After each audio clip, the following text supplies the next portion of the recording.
안녕하세요. 여러분의 재간둥이 사이다 박준입니다. 자, 어제 뉴스토마토 김건희 여사 공천 개입 후속 보도 많은 언론들이 다뤘고요. 자, 또 이제 필요한 게 당사자들의 답변이 아닌가 생각이 듭니다. 뭐 이제 가짜 뉴스로 치부할 수 없는 그런 상황이고, 과연 그 관계자들이 어떻게 그런 일들이 일어났는지, 아니면 아니다, 맞으면 맞다, 뭐 메시지가 어떤 게 있으면 있다, 공개를 해야 될 시점에 왔는 게 아닌가 생각이 듭니다. 만약에 공천 개입이 맞다면 매우 엄중한 심중한 일이기 때문에요. 자, 오늘도 뉴스토마토 후속 보도 좀 중심적으로 다루려고 합니다. 생방송 중에 댓글 참여 많이 부탁드리고요. 박지훈의 뉴스 인사이다 지금 바로 시작하겠습니다.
바쁜 아침, 오늘 꼭 알아야 할 뉴스 정리해 드리겠습니다. 듣기만 해도 이해가 쏙, 뉴스픽. 오늘도 뉴스토마토의 전현주 기자와 함께 하겠습니다. 안녕하십니까? 네, 안녕하세요. 자, 어제 뉴스토마토 단독 보도였습니다. 김건희 여사 공천 개입 의혹, 후속 취재, 또 녹취록도 지금 공개가 돼서 파장이 지금 커지고 있는데, 오늘은 그 보도 관련된 내용, 후속 내용 좀 다뤄보려고 합니다. 일단은 뉴스토마토 그 보도 이후에 새롭게 나온 내용들이 좀 있을까요? 네, 어제 공개된 뉴스토마토의 보도와 녹취록을 우선 좀 요약해드리자면, 명태균 씨가 김건희 여사를 통해서 2022년 재보궐선거와 올해 4.10 총선에 영향을 끼쳤다는 취지의 정황이 드러났습니다. 네. 또 지난 2월 7불사에서 이준석 개혁신당 의원, 또 김영선 전 의원, 명태균 씨 등이 만나서 비례대표 공천을 논의했다라는 내용이 보도가 됐는데요. 어제 저희 보도에서는 명 씨가 윤 대통령의 취임식에 참석했었다는 내용은 전해드렸지만, 정확히 어떤 경위로 가게 됐는지는 보도되지 않았었습니다. 그렇죠. 이후 한겨레 단독 보도에 따르면 명 씨는 김 여사의 초청으로 김건희 여사 초청으로. 네, 김건희 여사의 초청으로 취임식에 왔던 사실이 드러났고요. 후속 보도가 됐고요. 네, 명 씨와 김 여사의 관계에 조금 더 의문이 생기게 된 지점이었다고 볼 수 있겠습니다. 또 이후 언론들의 취재로 밝혀진 내용은, 명 씨가 김 여사와 텔레그램을 주고받은 것은 김영선 전 의원이 아니라 본인이다, 이렇게 말했다는 건데요. 또 당시 김 여사는 공천해줄 힘이 없다라고 말했다면서 김 여사의 공천 개입 의혹을 명 씨가 부인을 했습니다. 하지만 이 부분을 조금 더 찬찬히 살펴보면 오히려 김 여사와 연락을 했었던 점을 연락 계속 하고 있었다. 네, 다시 상기를 편안하게. 시켜준 것이고, 단순 연락이 아니라 또 공천과 관련한 대화가 오갔다는 점을 또 오히려 확인해준 셈이 됐습니다. 뭐 고소 고발장을 접수하면서 했던 내용 중에 하나가 주로 김건희 여사랑 명태균 씨가 연락이 됐고, 그리고 공천 얘기도 했다라는 걸 본인이 스스로 인정하는 상황이 돼버렸지 않을까 생각이 듭니다.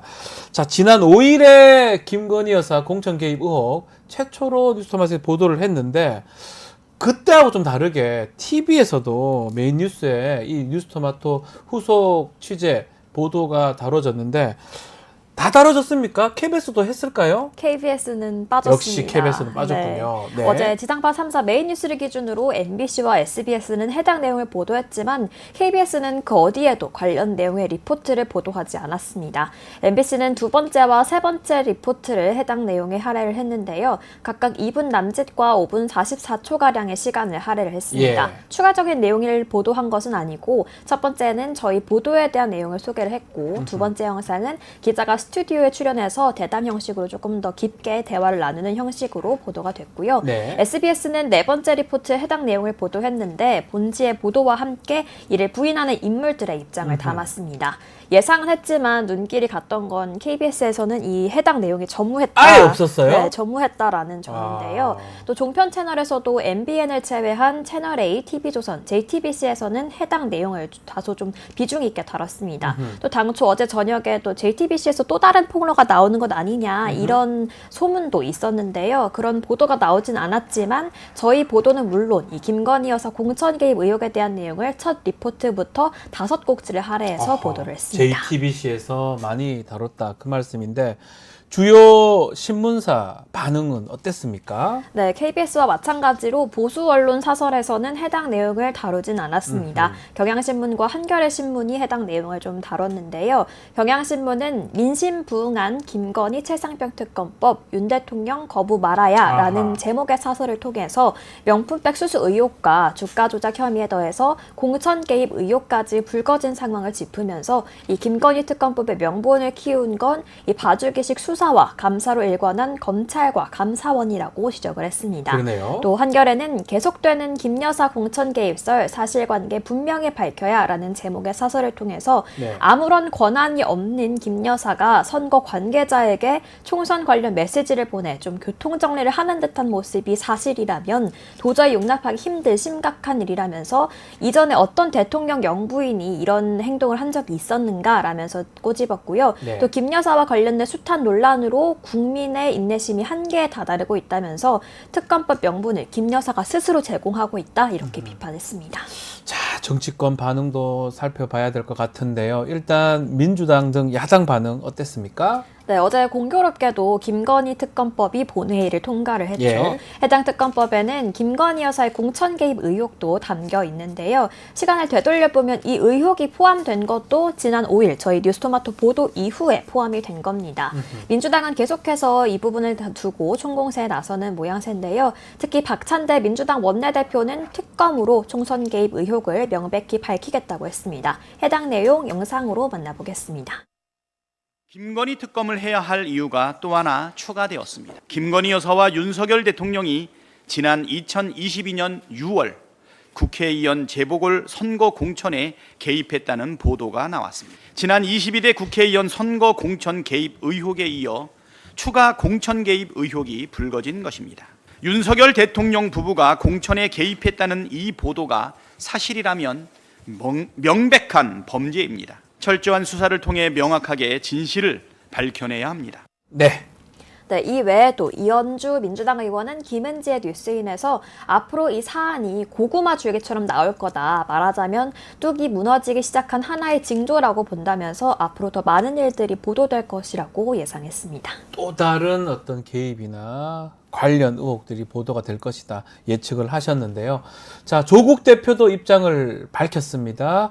조국 혁신당은 당 차원에서 논평을 냈습니다. 이 내용도 소개를 좀 해주셔야 될 것 같습니다. 네, 조국 혁신당 대표는 최고위원회의에서 명태균 게이트의 문이 열렸다. 윤 대통령과 김 여사 씨라고 표현을 했습니다. 예, 네, 표현을 김 여사 그렇게 씨의 했습니다. 공천 개입 사실이 확인이 되면 탄핵의 스모킹건이 될 것이다 라고 말을 했습니다.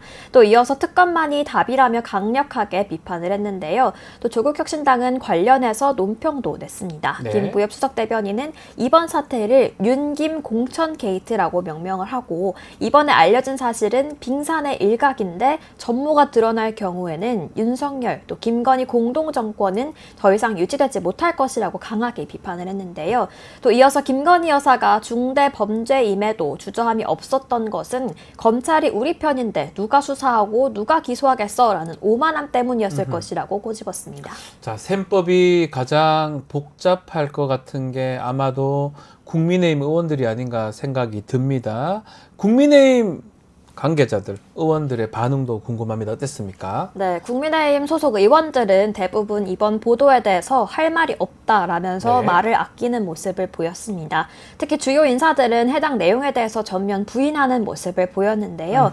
지난 4.10 총선 당시 국민의힘 공천관리위원장이었던 윤상현 의원은 소설 같은 이야기다라고 비판을 했습니다. 당시 공천은 공정한 원칙에 따라서 단행이 됐다면서 명태균의 허장성세를 교묘하게 생생하게 짜집기한 녹취 파일에 기반한 근거 없는 폭로 보도가 사실인 양 보도되는 상황에 대해서 깊은 유감을 표한다 이렇게 지적을 했습니다. 또 심지어 전략기획부총장은 CBS 김현정의 뉴스쇼에서 김영선 전 의원은 지역구 이동과 상관없이 현역 의원 평가에서 하위 10%는 그냥 컷오프 대상이었다라면서 윤 대통령 내외의 개입 의혹을 차단을 했는데요. 김종혁 최고위원도 보도로 봐서는 실제 공천 개입이 있었는지 없었는지 모르겠다라면서 일단 선을 긋는 모습이었습니다. 예. 다만 최근 부쩍 늘어난 김 여사의 대외 행보에 대해서는 좀 당 차원에서도 자제를 요청하는 모습이 좀 중론이었던 것으로 파악이 됐습니다. 네, 국민의힘 얘기 들어봤고요. 이번 보도에 가장 또 주목이 되는 지점이 이준석 의원과 개혁신당 상황입니다. 자, 기사가 나갔을 때 그 직후에 이준석 의원 SNS에 글을 올려서 사실 아니다 이런 얘기도 했고요. 또 김용남 지금 개혁신당 정책위 의장이죠. 이 사실이 보도가 사실과 어느 정도 부합한다. 또 이런 내용의 얘기를 또 했어요. 네, 개혁신당도 상당히 복잡합니다. 지금 상황이. 복잡할 것으로 보이는데요. 이준석 개혁신당 의원은 어제 아침 보도가 나가자마자 김건희 여사의 공천 개입 의혹을 폭로하면 비례대표 1번 해주겠다고 김영선 전 의원에게 제의했다는 보도에 대해서 사실무근이다. 또 가짜 뉴스다라고 곧바로 이제 지적을 했었는데요. 김종인 전 공관위원장의 말은 좀 달랐습니다. 네. 김 전 위원장은 어제 김현정의 뉴스쇼에서 김영선 의원이 처음에는 1번을 달라고 했다가 나중에는 3번을 달라고 했다. 하지만 거론할 가치가 없으니까 상대도 안 해버렸다. 이렇게 말을 했는데요. 개혁신당이 김 전 의원에게 비례대표 순번을 약속한 적은 없다면서도 김 전 의원 측으로부터 요구가 있었다라는 사실은 확인을 해준 겁니다. 네. 또 김용남 전 개혁신당 정책위의장도 뉴스토마토의 보도 내용은 사실과 다른 부분은 찾기 쉽지 않아 보이고 만약 다르다면 비례대표 제안을 어느 쪽이 했느냐 정도의 차이라면서 다소 인정하는 모습을 보였습니다. 실제로 그 보도 내용을 꼼꼼하게 읽어보면 취재가 지금 꼼꼼하게 된 게 보입니다. 네, 맞습니다. 하나하나 다 확인했기 때문에 그런 것들을 지금 김종인 전 위원장이 확인해 준 거잖아요. 와서 1번, 3번 얘기했다. 그리고 김용남 전 정책위 의장도 어느 정도 확인했기 때문에 실제로는 이거를 무슨 형사 고소를 하거나 하기 좀 어렵다고 생각이 드는데요. 제 개인적으로 봤을 때는. 일단 어제 윤석열 대통령 부부가 체코 지금 순방을 갔는데 지난 첫 번째 보도할 때 대통령실에서 입장이 나왔습니다. 4-5시간 만에.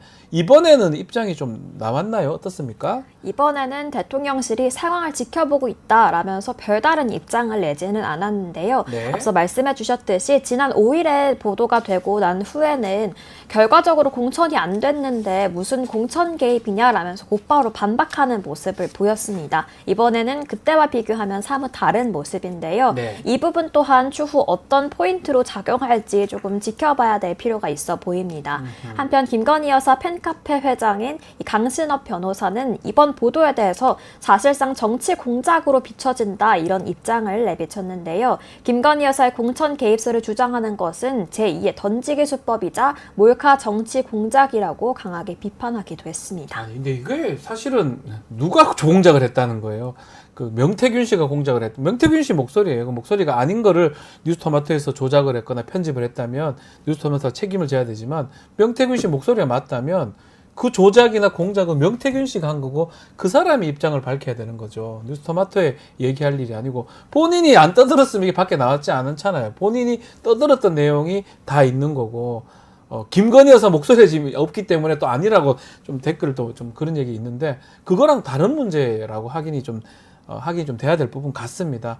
자, 오늘 또 많은 분들이 와서 댓글도 주시고 계시는데 어제 저희 라이브 할 때 최초로 좀 얘기를 하다 보니까 5만 명 이상의 분들이 들어와셔서 또 보셨고 조회수도 꽤 많이 이제 40만이 넘었습니다. 일단은 많은 분들이 이제 사실 저희가 얘기한 건 아닌데 다른 방송에서 이제 평론가들이 뭐 메시의 토마토에서 보도할 거다라고 뭐 얘기하고 뭐 깜짝 놀랄 게 터질 것이다, 폭탄이 터질 것이다. 그러다 보니까 많은 분들이 뭐 또 기대하고 기다려 주셨고 또 얘기도 하셨는데 또 생각보다 약하다는 것도 있는데 그 목소리를 공개 많이 있다고 하더라도 저는 잘 모르지만 그걸 공개하기가 쉽지가 않아요. 확인도 해야 되고. 그래서 그런 것까지 좀 생각했을 때는 조금 더 기다려 주셔도 될 것 같다는 생각이 들고요. 뭐 빵 터졌다고 근데 빵 터진 거 이것만 해도 대단한 거 아니겠습니까? 네, 큰 맞습니다. 문제라고 보이거든요. 또 대통령실도 아예 반응도 안 나왔고 일단 시청자분들 반응도 궁금합니다. 어땠습니까? 네. 어제 많은 분들이 저희 뉴스토마토와 뉴스인사이다를 찾아주셨었는데요. 네. 시청자분들의 반응은 크게 두 가지로 나눠볼 수 있을 것 같습니다. 해당 보도를 직접 취재한 박형광 기자와 또 뉴스토마토에 대한 응원과 감사의 인사를 남기신 댓글이 있었고 네. 또 김건희 여사에 대한 입장 표명 촉구로 나눠볼 수 있을 것 같은데요. 댓글 몇 가지 소개해드리겠습니다. 경미선 님이 항상 응원하겠습니다. 언론이 해야 하는 역할을 잊지 마시고 좋은 역할 해주시길 바랍니다. 라고 적어주셨고요. 또 김건희 여사는 꼭 자기 이슈 뉴스 나오면 해외로 도피한다. 출국 금지 시켜야 되는 것 아니냐. 아하, 예. 아니면 입국, 영구 금지시켜라. 이런 댓글도 있었는데요. 네. 어제 윤석열 대통령 부부는 보도에 대한 공식적인 입장 없이 체코로 순방을 떠났죠. 한편 지난 6월이죠. 북한의 오물풍선과 함께 남북관계가 급속도로 긴장됐을 때에도 대통령 내외는 중앙아시아로 순방을 맞습니다. 가기도 했었는데요. 예. 이 부분을 조금 짚어주신 것으로 보입니다. 또 기자님 응원합니다. 이런 댓글도 있었고 체코 체포가 더 시급하다. 예. 네, 이런 댓글도 있었습니다. 또 주목해볼 만한 댓글이 이런 어마어마한 뉴스가 포털 메인에도 올라오지 않는 현실이 암울하고 화가 난다. 이런 댓글이 있었는데요. 네. 레거시 미디어에서 보도해야 된다. 이런 댓글들이 참 많았습니다. 앞서 저희가 지난 5일 처음 김건희 여사의 4.10 공천 개입 의혹을 보도했을 때에는 보도 내용보다는 사실 이 대통령실에 공천이 안 됐는데 무슨 공천 개입이냐 이런 워딩에 조금 더 초점이 맞춰져서 보도가 됐었는데요. 네. 이번에는 지상파를 비롯해 종편 메인 뉴스에서도 해당 내용을 다룬 만큼 향후 파장은 조금 더 커질 수 있을 것으로 보입니다. 네. 공천이 안 됐으니까 개입이 아니다. 이건 말이 안 되는 거죠.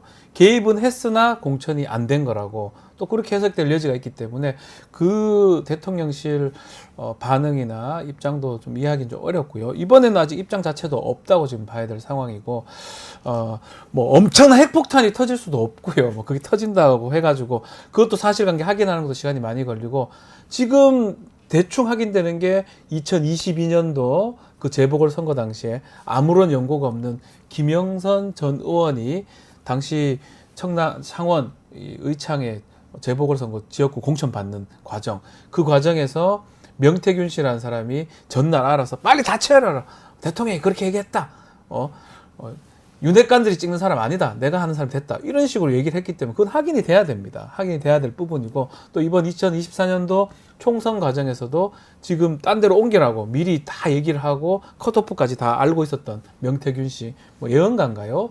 본인이 이제 그 부분을 얘기를 해야 되겠죠. 왜냐하면 공천에 누가 개입을 한다면 이제껏 공천이라는 거는 뭐 시스템 공천 얘기하고 별의별 얘기 다 했는데 다 누가 그냥 얘기해서 얘 뽑아 얘 찍어 넣어 이게 된다는 거는 아주 심각한 문제고 범죄에 해당할 수 있기 때문에요. 만약에 대통령 부부가 개입됐다면 아니라고 아닌 얘기들을 많이 해야 되겠죠. 그래서 그만큼 이 보도가 중요한 게 아닌가 생각이 들고요. 앞으로도 후속 보도가 있을 거고요. 아마 준비된 내용들은 많습니다. 사실은 많은데 가급적이면 저희 뉴스 인사이더를 통해서 여러분께 또 전달해 드리겠습니다. 왜 이게 늦어지냐 하면 교차 확인을 해야 됩니다. 맞습니다. 확인을 하지 않고 보도를 하면 언론사 책임을 져야 되겠죠. 조금 더 치밀하게 치밀하게 네. 그 사람이 과장한 건지 허풍을 떤 건지 그 부분을 사실관계 확인하는 과정이 조금 걸린다는 거 그거는 좀 양해를 해주시면 좋을 것 같습니다.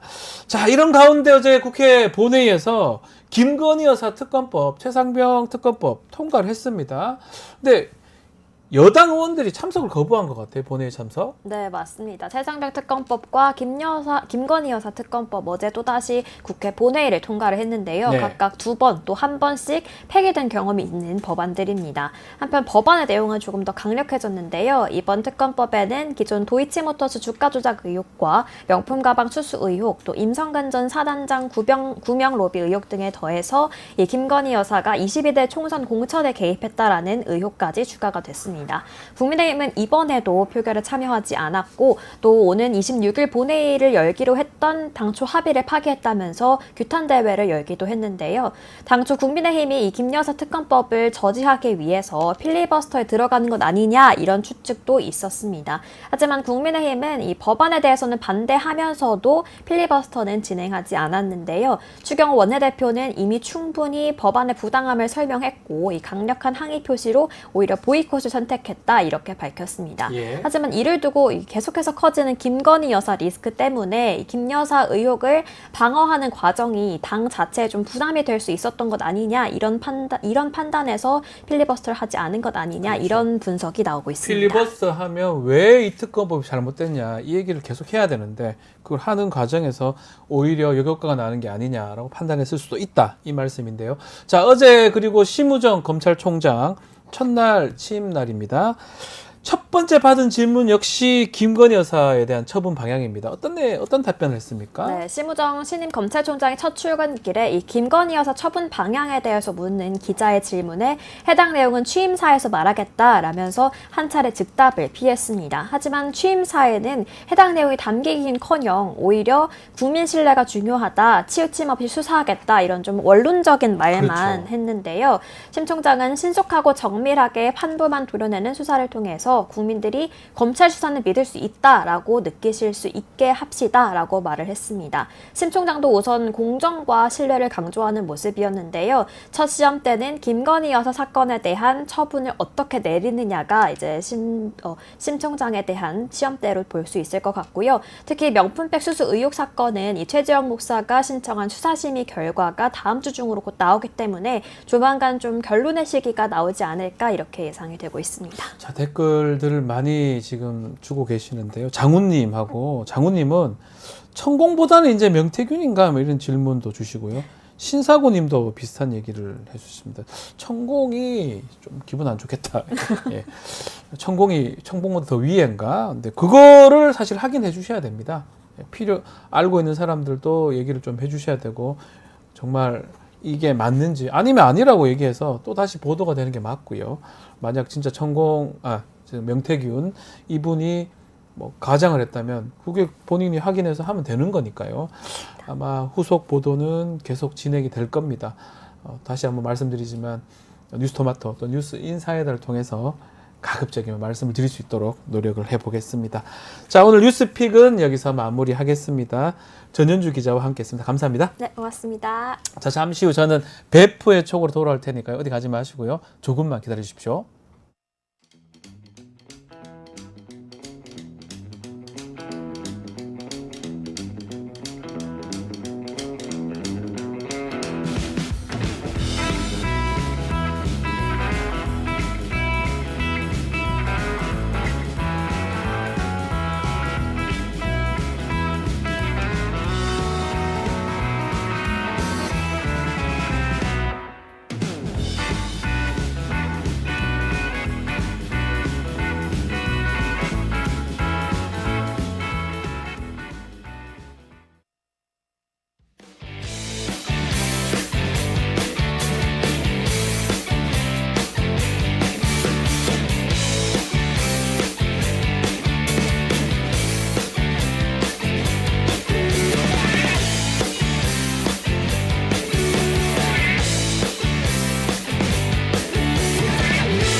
베프의 촉, 배상훈 프로파일러와 함께 한 주간 또 관심이 갔던 사건 분석을 좀 해보겠습니다.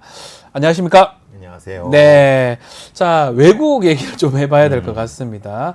레바논에서 헤즈볼라 대원들한테 지급된 삐삐, 무선 호출기죠. 삐삐가 빵 터지는 바람에 수천 명이 죽거나 다치는 일이 발생했는데, 야, 이거는 뭐 사실 영화에서나 볼 법한 일인데요. 일단은 이게 폭발이 한 번, 두 번도 아니고 연달아 계속 발생을 했다면서요. 그러니까 이제 기계가 다른 것 같습니다. 예. 변호사님은 삐삐를 언제 쳐보셨나요? 저는 대학 다닐 때 아. 90년대, 1990년대. 그죠. 예. 저도 한두 개 있었습니다. 네. 이게 사실 아시다시피 이건 받기만 할 수 있는 그러니까요. 겁니다. 그래서 공중전화를 쫓아가서 이제 그걸 송신해야 되는데 왜냐하면 이게 독특한 특성이죠. 왜 이 삐삐를 쓰게 됐냐면은 이스라엘의 정보기관에서는 보통 우리 휴대폰을 다 감청을 한다고 합니다. 워낙 네. 기술이 좋아갖고. 네네네. 그러니까 그래서 호출기로 바꾼 겁니다. 보안을 위해서. 근데 그 바꾼 호출기를 이스라엘 보안기관들이 일종의 조작을 한 거죠. 네. 그러니까 그 기계가 하나가 있는 삐삐 동일한 기종의 삐삐를 수백 명 수천 명이 찾는데 거기에 뭔 작동을 해갖고 터트린 게 17일입니다. 네. 오후 3시에 예. 그 근처에 이제 이스라엘 접견지 근처에 있는 헤즈볼라 거점을 중심으로 터진 거고 아이를 포함해갖고 12명이 사망하고 2,800명이 부상했다고 하는데 네. 문제는 그 다음 날에는 다른 기종입니다. 우리가 이걸 워키토키라는 게 이제 뭐라 그러나 이거 이거 옛날 건데요. 무전기죠. 무전기다 무전기. 그러니까 무전기. 우리가 하는 거는 보시면 아시겠지만 휴대폰은 기지국을 갔다가 다른 거를 가는 네. 겁니다. 근데 워키토키는 기계와 기계 직접 가는 겁니다. 그러니까요. 그러니까 이것도 보안이 되는 거죠. 그러니까 그걸 해서 그러니까 보안이 되는 거를 이용을 하는 과정에서 이스라엘이 거꾸로 이용을 한 거죠. 그러니까 여기서 봤을 때는 지금 세계가 문제가 하나 더 뭐냐면 네. 태양열 전지판도 폭발했다고 합니다. 아하. 그러니까 이걸 세 개를 합쳐봤을 때 네. 아마 그 리튬 축전지나 건전지나 아니 축전지 계통과 뭔가 연결되는 어떤 것이 아닐까라고 추정을 가능하게 합니다. 근데 그거를 왜 그러냐면 아마도 이스라엘의 정보기관이 유령 회사를 통해서 그걸 생산하지 않았을까라고 네. 하는 것이 뉴욕 타임즈의 보도 내용입니다. 일단은 이 삐삐 우리 시청자 여러분들 중에 삐삐 잘 모르신 분들 있고 워키토키는 정말로 좀 이게 오래된 무전기를 거죠. 생각하시면 됩니다. 이만한 무전기입니다. 예. 워키토키고 삐삐는 삐삐 호출기 무슨 호출기고 원명은 페이저, 뭐 비퍼 예. 이렇게 하는 겁니다. 이게 이제 왜 이거를 대상으로 삼았을까요? 이스라엘 아직 뭐 이스라엘 확인된 건 아니지만 뭐 거의 뭐 뉴욕 타임즈 보도에 뭐 거의 뭐 이스라엘이라고 하는데 맞겠죠. 예, 뭐. 맞겠다고 예, 하는데 예. 갑자기 터졌을 리는 그렇죠. 없으니까요. 그럼 이게 일종의 전쟁 범죄 심리랑 연관되는 겁니다. 네. 일종의 뭐라고 하냐면 성동격서 전법 같은 겁니다. 이것이 터지기 전에 뭐라고 그랬냐면 이스라엘 정보기관에서 야 니네들 휴대폰 우리가 다 감청한다라고 광범위하게 소문을 퍼뜨렸습니다. 네. 그럼 당연히 호출기를 쓰겠죠. 네. 옛날 방식이니까. 그래서 이제 그거를 통해서 공격을 한. 네. 뭘 바랄까요? 예. 뭘 바라냐면은 예. 헤즈볼라의 통신 수단을 석기 시대로 보내려고 하는 겁니다. 아, 다 아예 부셔버리가 부셔갖고 예. 그냥 인편으로 비둘기로 하라는 얘기입니다. 쉽게 말하면. 야, 근데 이제 문제는 뭐 지금 헤즈볼라가 뭐 도청이나 이거 감청 같은 게 안 되고 쓸 수 있는 게 삐삐나 이제 워키토키니까 네. 한 것 같은데 문제는 이렇게 터트리면서 일반인들이 죽거나 다치거나 이런 일이 발생하잖아요. 그래서 그런 것들도 고려를 해야 되는 거 아닌가요? 오늘 오전에 네. 지금 개회됐죠. 유엔에서 네. 총회가 개최된 건데 민간인에 대한 무차별 공격이다. 이건 이제 전쟁 수행원에 대한 공격은 전쟁이지만 네. 이거는 민간인도 그렇게 무차별로 보입니다. 그것도 예. 어린아이들이 공격 때문에 이거는 전쟁 범죄거든요. 네. 근데 아시다시피 헤즈볼라나 하마스나 이스라엘이나 전쟁 법을 지키나요? 뭐 다 마찬가지긴 하네요. 네. 자, 뭐 하여튼 헤즈볼라의 소통 창구인 삐삐를 무력화시켜서 지금 말씀하신 것처럼 석기 시대로 돌려놓겠다. 그렇죠. 사실 이상한 거죠. 지금은 뭐 우리가 휴대전화 다 쓰고 있지만 헤즈볼라는 휴대전화 안 쓰니까. 안 쓰죠. 삐삐 같은 걸 쓰니까 삐삐에 폭발물을 설치해서 폭발 사고를 일으켰다. 이스라엘이 지금 그렇게 한 건데 일단 이스라엘은 별 말은 없습니다. 유엔에서는 뭐 얘기를 하고 있지만. 근데 이제 국방부 장관은 일정 정도 인정을 하는 것 인정합니까? 같습니다. 그러니까 네. 말하자면 이것은 우리의 새로운 전쟁 전략이다 이런 식으로 얘기하니까 거의 반은 인정한 거죠. 네네, 인정한 것이 갈란트 봐야 국방부 된다. 장관이. 예. 예. 자, 한편 이스라엘의 해킹이나 이 정보력 이게 대단하다 이런 얘기가 나오는데 이거는 어떤 내용입니까? 이스라엘이 소위 말하는 IT 강국입니다. 아시다시피 아. 이스라엘의 IT 전문가들이 세계 최고고 이스라엘 모사드 정보기관 내의 IT 전문가들은 거의 세계적 수준이라고 합니다. 예. 그러니까 그들이 만들어내는 무슨 이 해킹 수준은 최고라고 하는데 그래서 말하자면 언제든지 그들이 가지고 있는 헤즈볼라가 가지고 있는 어떤 부분에 대해서는 어떤 형태로든 너희들 가만 안 둔다라는 걸 보여준 거고 예. 지금 문제가 세 가지거든요. 그러니까 흔히 말하는 악성 코드, 전지, 예. 그 다음에 틀 이 세 가지가 모든 문제인데 이걸 다 보여준 거예요. 그러니까 상상을 초월하는 이스라엘 정보력 이렇게 얘기를 하고 있죠. 자, 이제 이스라엘을 세계는 주목하지만 또 뭐 결국은 추측이긴 하지만 일단은 이스라엘 배후가 확실하다고 한다면 국가에서 이걸 삐삐 폭발물을 만들 수는 없고 제조한 업체가 있을 것 같긴 한데 일단 대만 업체란 얘기도 있긴 한데요. 근데 대만 업체 그 사장이 네. 나와서 아니 우리 아니다 아니라고 라고 딱 얘기를 했는데 네. 왜냐하면 아니 지금 이걸 만드는 사람이 어디냐 누가 삐삐를 쓰느냐. 그러니까요. 근데 사실 이건 또 다른 말이냐면 삐삐가 아직도 존재하는 게 뭐 때문인지 아십니까? 저는 모르겠습니다. 그 별다방 같은 데 가면 뭐가 울리죠? 예. 오. 네, 그게 삐삐. 삐삐입니다. 아. 그게 삐삐입니다. 아하. 그러니까 어떻게 필요는 보면 하네요. 필요한 게 더 많죠. 더 많죠. 예, 그러니까 삐삐 역할이네요. 예, 어쩌면. 그렇죠. 아, 그 기술을 거기 가만히 쓰는 보니까 겁니다. 예. 그러네요. 그러니까 이거를 어떻게 보면 이스라엘이 역으로 이용했을 수도 있다. 아, 예. 근데 어쨌든 두 가지 회사가 문제입니다. 대만 회사도 있고 지금 헝가리에 있는 회사도 헝가리에서 제조를 직접 예, 했다고. 근데 예. 자기는 OEM 제도다. 주문자 표시를 한 거지 우리는 만들진 않았다라고 하는데 네.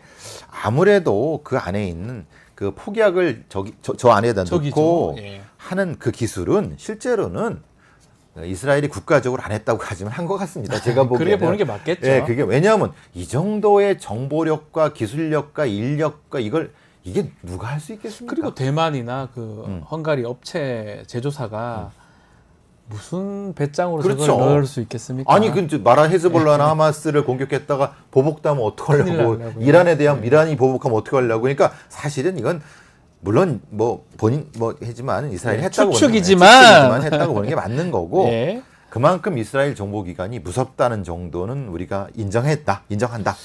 자, 이번에 이 삐삐 무전기 폭발 이 소식이 전해지자 북한이 좀 관심 있게 보고 있다는 소식도 있습니다. 지금 얼마 전에 풍선에서 네, 공장 떨어져가 불났잖아요. 네네네. 큰 손해를 입었습니다. 네네. 그러면 김정은이 만약에 이걸 가지고 수만 개의 삐삐를 달아갖고 한다. 네. 이건 전쟁의 양상이 바뀌지 않을까요? 그러니까 만약에 뭐 삐삐라든지 예, 비대칭 전력이 되는 거죠. 스마트폰이라든지 예, 예. 그런 게 가능하다면 이게 뭐 우리 지금 풍선 날라온 걸로도 지금 난리가 났었는데 그렇죠, 예. 이게 심리적으로도 공포감을 줄 수 있을 것 같아요. 전화기 들고 있다 터질 수 있다면 아마 김정은이나 북한에서 이걸 눈여겨볼 가능성도 있겠네요. 그리고 북한은 또 그 IT 기술이 어느 정도 있지 않습니까? 어느 정도 있잖아요. 그래서 우리 보안당국이나 국방당국에서 반드시 이것은 간과하지 말고 네. 꼭 대응을 했으면 좋겠습니다. 꼼꼼히 좀 살펴봐 주시라라는 얘기를 좀 드리고요. 우리 배프와 함께 한 가지 주제 더 좀 살펴보겠습니다. 지난 1월부터 시행된 법인데 법명은 좀 깁니다. 특정 중대범죄 피해자 등 신상정보 공개에 관한 법률. 이게 짧게는 중대범죄신상공개법 이렇게 그냥 불리기도 신상공개법이라고 하죠. 뭐. 네. 자, 이 신상정보 공개법입니다. 근데 이제 사실 일단은 범죄자 신상 정보를 좀 공개하자, 결정하자, 이런 어떤 얘기들이 많이 나왔는데 기준이 조금 추상적이다 이런 지적이 있는 것 같습니다. 이 법에. 요번에 사태가 이제 문제가 된 것이 최성우의 신상 공개와 네. 은평구에서 일본도 살인 사건의 백모 예. 씨의 신상 공개가 정반대입니다. 요거는 흡연구역에서 살인을 했던 어르신을 예. 말하자면 폭행해서 예. 살해한 게 최성우라는 28세의 남성입니다. 여기 신상정보 공개됐어요. 이건 이제 서울 북부지검에서 예. 했습니다. 예. 근데 지금 서울경찰청에서 일본도 살해 사건은 예. 아예 공개를 안 했어요. 요건 은평구에 있었던 은평구에 일본도 있었던 살인 거. 사건입니다. 근데 앞에 거는 검찰, 요건 예. 경찰이거든요. 예전 같은 경우는 사실은 수사 과정에서, 그러니까 경찰의 수사 과정에서 공개할 수 있는 고 나중에 처벌받은 다음에 두 가지밖에 없었는데 네. 법이 바뀌면서 검찰도 경찰도 재판 중에도 판사가 다 할 수 있거든요. 네. 바뀌었는데 아직 그 재판부가 판결은 없습니다. 네. 재판 중에 법이 시행이 아직 아직 안 거기까지 됐으니까. 왔는데 예. 근데 검찰은 공개했는데 왜 경찰은 공개하지 않았느냐? 그러니까 그럼 법에 있는 흔히 말하는 심의 공개심의위원회의 위원이 다르죠. 네, 다르겠죠. 그럼 구성도 다를 것이고 예. 판단도 다른다고 하는 게 국민들이 헷갈리시는 겁니다. 이거는 조금 뭔가 좀 통일이 돼야 되는 것이 맞느냐? 아니면 아니다. 법의 취지가 이걸 통일시키라는 것이 아니라 뭔가 다양한 의견을 종합하라는 얘기 아니냐? 이게 저는 범죄를 주로 하는 사람의 입장에서는 조금 통일되고 싶은 생각도 있는데 법률가들은 다르게 생각하시는 것 같아요. 왜냐하면 각각의 사정이 다를 수 있으니까. 그래서 저는 이렇게 얘기하는 사람이 있어요. 신상공개 기준을 굳혀야 된다는 데는 동의합니다. 네. 근데 그걸 하나로 그러니까 획일화시키는 건 아닌 것 같다는 생각이 들어요. 두 가지는 다른 문제라고 네. 생각하거든요. 예. 지금 말씀하신 것처럼 거의 유사한 사건입니다. 중랑구에 있었던 흡연장 살인 사건, 예. 그리고 은평도에 있었던 일본도 살인 사건, 거의 유사한 사건인데 하나는 공개를 했고 최성우, 그렇죠. 예. 하나는 아예 공개를 하지 않았다. 요거 관련해서 기관이 달라서 그럴 수도 있지만 비슷한 사건인데 왜 하나는 공개하고 공개하지 않았냐? 일관성이 없습니다. 근데 이제 그 법에는 세 가지가 있습니다. 예. 예를 들면 명확한 증거, 그 다음에 잔혹해야 된다. 네. 그 다음에 공익에 세 가지 정도가 있거든요. 근데 지금 하는 분 앞에 첫 번째, 두 번째는 맞출 수 있어요. 네. 세 번째 공익 그리고 범죄 예방 이게 사실은 추상적이거든요. 네. 왜 그러냐면 최성우가 살해를 한 후에 본인이 망상 때문에 했다 그랬어요. 근데 일본도 살인의 백모 씨도 중국 스파이 얘기하고 횡설수설 했다는 얘기예요. 네. 둘 다 분명히 뭔가 정신적으로 문제가 있는 것 같아. 그 기준으로는 봉쇄하면 안 되는데 네. 문제는 왜 다르게 판단했는가에 대한 거를 회의록을 공개를 안 해요. 그렇죠. 공개를 하지 법에는 않죠. 그게 금지가 돼 있어요. 그러니까 이 사람들이 무슨 기준을 한 건지 모른다는 거예요. 그러니까요. 그러니까 저는 최소한 그러니까 그 위원 명부는 공개하지 않는다 하더라도 회의록 정도는 공개가 되는 것이 아니냐. 왜냐하면 어떤 얘기가 돌아서 그 다음에 얘기가 됐는지 좀 나와서 시민들도 알게. 예. 그럼 나중에 다른 기준이 있을 땐 비교할 수 있지 않나요? 그러니까 판결문이 공개가 원칙입니다. 그렇죠, 맞습니다. 마찬가지로 이 사람은 왜 이런 형이 나왔고, 그렇죠. 왜 이 사람은 왜 이런 형이 나왔고, 이게 판결문을 통해서 사람들이 알 수 있는 거거든요. 그렇죠. 마찬가지로 회의록이나 심의하는 과정이 예. 좀 공개가 되면 그렇죠. 우리 국민들이 좀 쉽게 이해를 할 수 있는데 실제로는 공개가 안 되고 있잖아요. 그렇죠. 그러니까 알 수가 없는 거죠, 전혀. 이게 이렇게 되면 어떻게 되냐면 예. 부산경찰청이 심의위원회가 다르고 광주경찰청이 다르고 네. 광주지검이 다르고 뭐 다 다른데 다 달라요. 예. 무슨 얘기하는지 다 모르면은 네. 이게 똑같은 얘기가 나온 건지 안 나온 건지도 모른다는 얘기예요. 그러니까요. 그러면 좀 이 회의록은 공개되면 네. 얘기가 조금 더 요건 요 얘기 나왔으니까 우리는 그 다음은 요걸 좀 발전시키자라고 하는 어떤 합의 과정이 있을 수 있잖아요. 네. 근데 그게 지금 그래요. 네. 참 문제가 좀 되는 상황인데 일각에서 이런 얘기도 합니다. 사실 외국 같은 경우 특히 미국 같은 경우 많은 주가 단순 범죄도 얼굴을 공개해버려요. 다 공개합니다.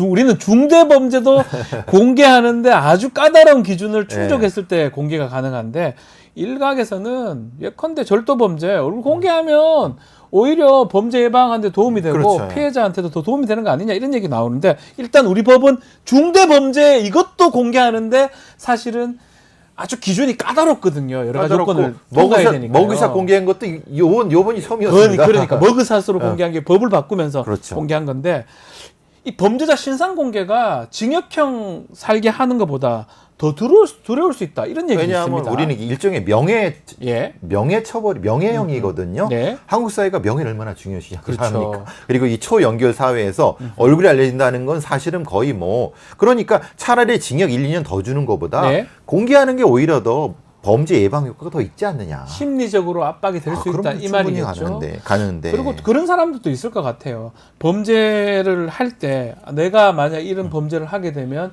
내 얼굴이 공개될 수 있다라는 어떤 그런 게 있다면 범죄 예방 효과도 좀 있지 않을까 생각이 들거든요. 당연히 그런 부분은 있고 보완할 부분 분명히 있고 네.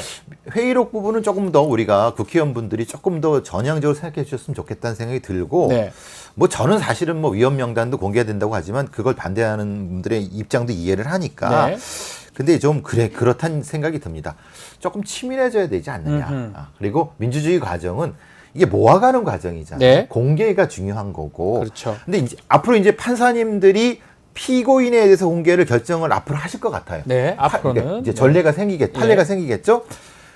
그때 좀 기준을 좀 명확해지셨으면 우리 판사님들이 그런 생각이 듭니다. 인권 침해, 국민의 알 권리. 베프님 어떻게 보십니까? 사실은 우리가 인권 쪽으로 많이 지금 해왔지 않습니까? 예. 상당 부분. 그럼 균형을 좀 맞추려고 하면은 예. 알 권리도 좀 충족하는 부분인데 이게 사실 정의는 전 균형이라고 생각하거든요. 네. 인권만 너무 같다는 거는 사실은 사회 정의의 문제도 있으니까 이것도 좀 올라갈 필요가 있지 않냐 생각합니다. 사실은 뭐 저는 개인적인 생각이긴 하지만 이 중대 범죄는 이제 이 법에 따라서 하지만 저는 개인적으로 일반 범죄도 범죄가 확실하다면 증거가 사실 명확하고 저는 공개를 네, 저도 하는 게 왜 그런 생각이 드냐면 예컨대 단순 뭐 절도라든지 아니면 우리 요새 음식점 먹튀 사건 이런 거 그거 많습니다. 너무 심각합니다. 그런 먹튀 사건에서 간단하게 얼굴만 공개하면 절대 못 합니다. 그렇죠. 얼굴도 공개하면 바로 또 검거가 가능해요. 그렇죠. 도망도 못 가요. 방송에서 네. 사실 매체가 발달해 있잖아요. 네. 매체가 발달해 있는 게 이게 장점이 단점이 될 수가 있는데 어쩌면 범죄를 본인이 저희가 공부할 때 범죄를 할 수 있는 게 유전적인 뭐 어떤 마음적인 것도 있지만 가장 중요한 것 중 하나가 환경적 요인도 중요하다고 그렇죠. 보거든요. CCTV가 있으면 못 하는 거고요. 내가 만약 이 행동했을 때 나 거의 99% 잡힌다. 내 99% TV에 내 얼굴이 나온다. 그러면 범죄하기가 어려워지는 거잖아요. 엊그제 어떤 일이 있었냐면요. 구청 네. 공무원이 그 매장 앞에 놓는 네. 술을 훔쳐 먹다가 CCTV 다 찍혔어요. 네. 근데 그게 공개가 안 돼요. 그러니까 뭐가 되냐면 몰래 합의하려고 그러잖아요. 그러니까요. 그러니까 만약에 이게 공개된다고 하면 어떻게 가능하겠습니까? 공무원이. 절대로 안 되죠. 그러니까 안 되죠. 이건 범죄를 예방하는 차원에서도 이건 네. 충분히 고려할 필요 있다. 다만 억울한 사람이 있을 수 있어요. 범죄가 아닌데 무죄 추정의 원칙이 우리 헌법상 원칙이잖아요. 그런 경우는 되게 이렇게 공개하면 안 되겠지만 범죄가 확실하게 찍힌 거다. CCTV 이렇게 많아요. 매체가 이렇게 많습니다. 블랙박스 뭐 온갖 그 카메라가 지금 다 있는데 맞습니다. 예. 찍어놓고 왜 방송국에서는 얼굴 다 지워가지고 모자이크 처리해서 공개를 해야 됩니까? 저는 그 모자이크 너무 좀 그래요. 그거는. 아니 그러니까 저는 실제로 얼굴을 보잖아요. 네. 그런 욕망이 들어요. 그렇죠. 제가 뭐 사건 프로 같은 거 이렇게 하다 보면 우리 베프님도 많이 하시지만 야, 이 얼굴을 공개해 버리면 그러니까요. 이 사람 아는 사람들이 손들어서 저 사람 누구라고 다 얘기할 건데. 그렇죠. 그리고 앞으로 이 사람이 다른 범죄 저지를 때 알고 있으니까 막을 그렇죠. 거 아닙니까? 그런 효과가 있을 건데. 그것에 갇혀버리거든요. 네. 심리적으로. 네. 그러니까 어느 정도까지는 우리는 이 정도 부분은 좀 전향적으로 고민할 필요가 있지 않느냐. 미국 방식을 조금은. 네. 그런 생각이 듭니다. 미국은 사실은 뭐 법마다 조금 다르긴 주마다 좀 다르긴 하지만 그 사실 기억나실 겁니다. 우리 법조인 부부가 괌인가요? 어디 갔다가 네. 아이 잠깐 그렇게 거기 했는데 났는데 바로 두 사람 얼굴 다 공개됐어요. 공개해버렸어요. 뭐 그거는 뭐 네. 그거는 그 나라 법이고 그 주법이기 때문에 뭐라 할 수는 없지만 그만큼 단호합니다. 그렇죠. 범죄라고 생각이 들면 공개하는데 주저함이 없어요. 공동체를 위한 정의가 중심인 그러니까요. 사회가 그 사회가 안전한 사회가 됩니다. 네. 그리고 그것이 또 인권을 지키는 길이죠. 네. 미국의 FBI의 홈페이지라든가 주 법무부 홈페이지 가보면요. 얼굴 다 있습니다. 그러니까요. 예. 한번 우리 국회 이제 입법상이거든요. 지금 바꿔놓은 거는 머그샷 공개할 수 있는 그 정도 바꿔놓은 중대 신상 범죄자 공개법. 근데 앞으로는 좀 더 전향적으로 선진국이라고 미국에 있는 그 법들을 한번 참고하는 것도 여기 오시는 정치인들 좀 많이 좀 압박을 넣으십시오.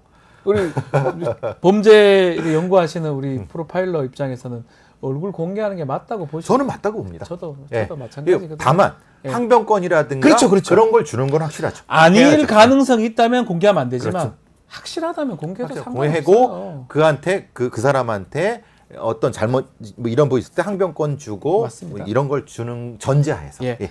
더더군다나 중대범죄, 살인죄예요. 살인죄인데 왜 공개를 안 합니까? 그렇죠. 알겠습니다. 자, 오늘 막판에 좀 제가 흥분을 그런가요? 했습니다. 저도 흥분했네요. 예, 국회의원 들어오면 제가 말씀 한번 네, 드려보겠습니다. 혼내주세요. 예. 자, 배포의 촉 배상훈 프로파일러와 함께했습니다. 감사합니다. 감사합니다.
급박하게 돌아가는 한반도 정치 안보 상황 매주 금요일 이분과 함께 짚어봅니다.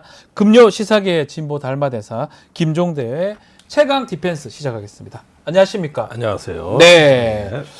자, 어제 저희 뉴스토마토 후속 보도 기사를 보셨습니까? 아주 잘 봤죠. 네. 어떻게 좀 보면서 어떤 생각이 들으셨는지 궁금합니다. 글쎄 일단은 뉴스 토마토가 뭐 연휴에도 다 나와서 근무하더라고요. 특히 이것 때문에요? 예, 이거 네. 취재팀들 그리고 네. 또 연휴 들어가기 전에도 일보가 나왔습니다만은 그때 그 텔레그램 문자 메시지 네. 그 가진 사람 만나러 가는 중이다 이야기를 하길래 연휴 중에 바쁘겠구나 하는데 아니나 다를까 네. 그 연휴 그 수당은 제대로 줬나 몰라. 예. 그렇게 그 특근시키고. 네. 그러더니 이제 19일 날 드디어 짱 하니 기사가 나왔어요. 네. 근데 제가 뉴스 토마토 뭐 여기도 뉴스 토마토고 나 요즘 밥도 토마토 김밥에서 먹어 내가. 아, 그렇습니까? 예, 어제 다 일부러 그러시는 것 같은데. 예, 내가 예. 토마토를 그렇게 사랑한단 말이에요. 네. 그런데 시리즈로 내보낼 거다. 네. 이런 말은 하더라고요. 연재를 할 수 있으면 할 것이다. 다만 이런 거는 좀 있는 것 같아요. 지금 뭐 시청자분이나 너무 기대가 컸다 보니까 예컨대 그 목소리들 김건희 여사라든지 그런 게 나와야지 되는데 안 나왔으니까 좀 아닌 거 아니냐 이런 얘기들도 있는 것 같거든요. 그분은 어떻게 물론 보십니까? 그런 점은 있겠죠. 그런데 이 명태균이라는 사람이 저는 딱 녹취록 듣는 순간 딱 떠오르는 네. 인물이 이종호 씨. 똑같아요. 상황이. 예. 근데 저기 어떻게 저렇게 잘 알지? 네. 김영선 의원이 그 경남의청 보궐선거에 공천받을 거다. 그 다음에 2년 후에는 공천에서 컷오프 될 거다. 맥락 똑같지 않습니까? 김해에서도 컷오프 네. 될 거다. 다 알아요. 다 맞췄잖아요. 네, 다 알아요. 다 알아. 예. 근데 이종호 씨 보면 국방장관 곧 바뀔 거다. 다 알고 있어요. 해병대 사성장군 만들 발표할 거다. 본인 다 알고 있어. 다 알아, 다 알아. 다 알고 예. 있어. 그러니까 이런 부분 보면은 김건희 여사 주변에는 이제 경제 분야는 이종호, 네. 정치 분야는 명태균. 네. 이렇게 그 어떤 그 부두목급 그 네. 간신들이 아주 다 포진이 돼 있는 거 아닌가 네, 이 네, 구도가. 네. 그리고 녹취록이 나왔으면 예. 입장 안 나오는 것도 이종호 씨 때나 지금 저 명태균 씨나 같아요. 똑같아요. 같아요. 그러면 다음 순서도 유추가 되는데 네. 이제 분명히 저 국민의힘이나 이 대통령실은 이제 한 발 물러서 있고 국민의힘 쪽에 윤핵관들이 동원돼서 예. 이제 명태균 씨를 감싸거나 비호하거나 묵인하는 네. 이러다가 한패가 되는 네. 이런 어떤 또 시나리오도 예상이 그렇죠. 되죠. 이종호 씨가 지금 국민의힘하고 한패가 돼가지고 국민의힘 대표 사무실 찾아가가지고 거기서 기자회견 하지 않습니까? 그렇죠. 물론 예. 변호사를 대신 보냈지만 예. 완전히 한 몸이 되잖아요. 주가 조작범하고 그러면은 네. 공천 개입하는 브로커하고도 한 몸이 되지 말란 법이 있나? 네.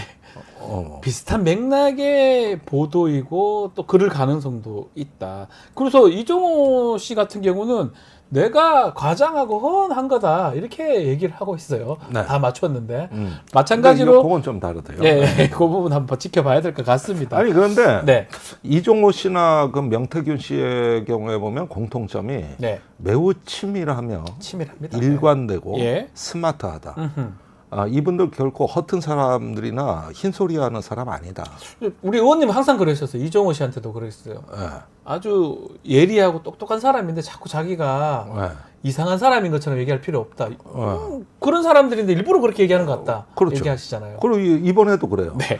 너무 똑똑하셔요. 똑똑하세요. 스마트하고. 그러니까 크게 보면 두 가지의 능력이 돋보이는데 네. 정보력과 음흠. 설계 능력이죠. 네. 설계자예요. 음흠. 그러니까 단순히 김건희 여사하고만의 친분이 아니고 네. 뭐 윤 대통령, 뭐 김건희 여사 이런 정도가 아니라 또 한편으로는 그 이준석 대표하고도 그렇죠. 공천 거래를 할 만큼. 그러니까 전체 판에 대한 본인의 설계자라고 생각하는 것 같고 또 그렇게 해서 그 본인 위주로 판이 돌아가도록 만들어내는 이런 어떤 그 설계자를 꿈꾸고 있는 게 분명해 보이는데 그렇다면은 그 좋은 인재도 많고 네. 이 한국 정치를 진보시킬 많은 어떤 인재 육성도 가능한데 왜 하필이면 네. 김영선 의원 같은 분하고 손을 잡는지 이런 대목에서는 또 어이가 없어 보이죠. 그 부분 이해가 안 된다. 네. 알겠습니다. 좀 더 얘기를 해보기로 하고요. 혹시 종교 다문화 비서관 기억나십니까? 아닙니다. 이번 정부 김성회 씨.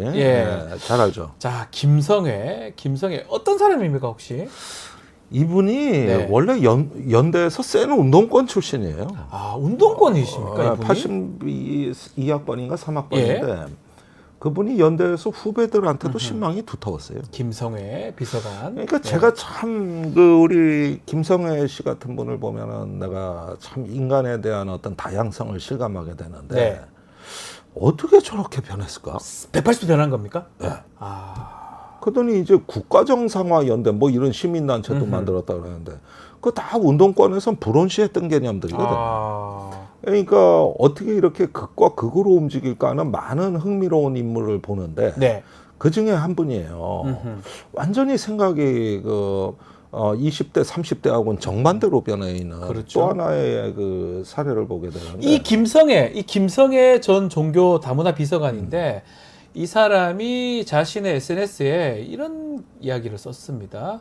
우리 뉴스토마토 폭로를 제2의 최재형 사건이다. 네. 김건희 여사를 마녀 사냥으로 이용한 제2의 정치 공작 사건이다. 라고 지금 규정을 하면서 본인이 글을 썼는데 어떻게 봐야 됩니까? 뭐 긴데 예, 많이 엄청나게 무슨 논문 쓰듯이 써놨습니다. 첫 번째 주장에 명태균은 이준석, 김종인과 절친이었다. 네, 그 얘기. 우선 이준석과 그 가까운 건 맞는 것 같아요. 그건 뭐 칠불사에 뭐. 칠부사에 간 것도 그렇고 예.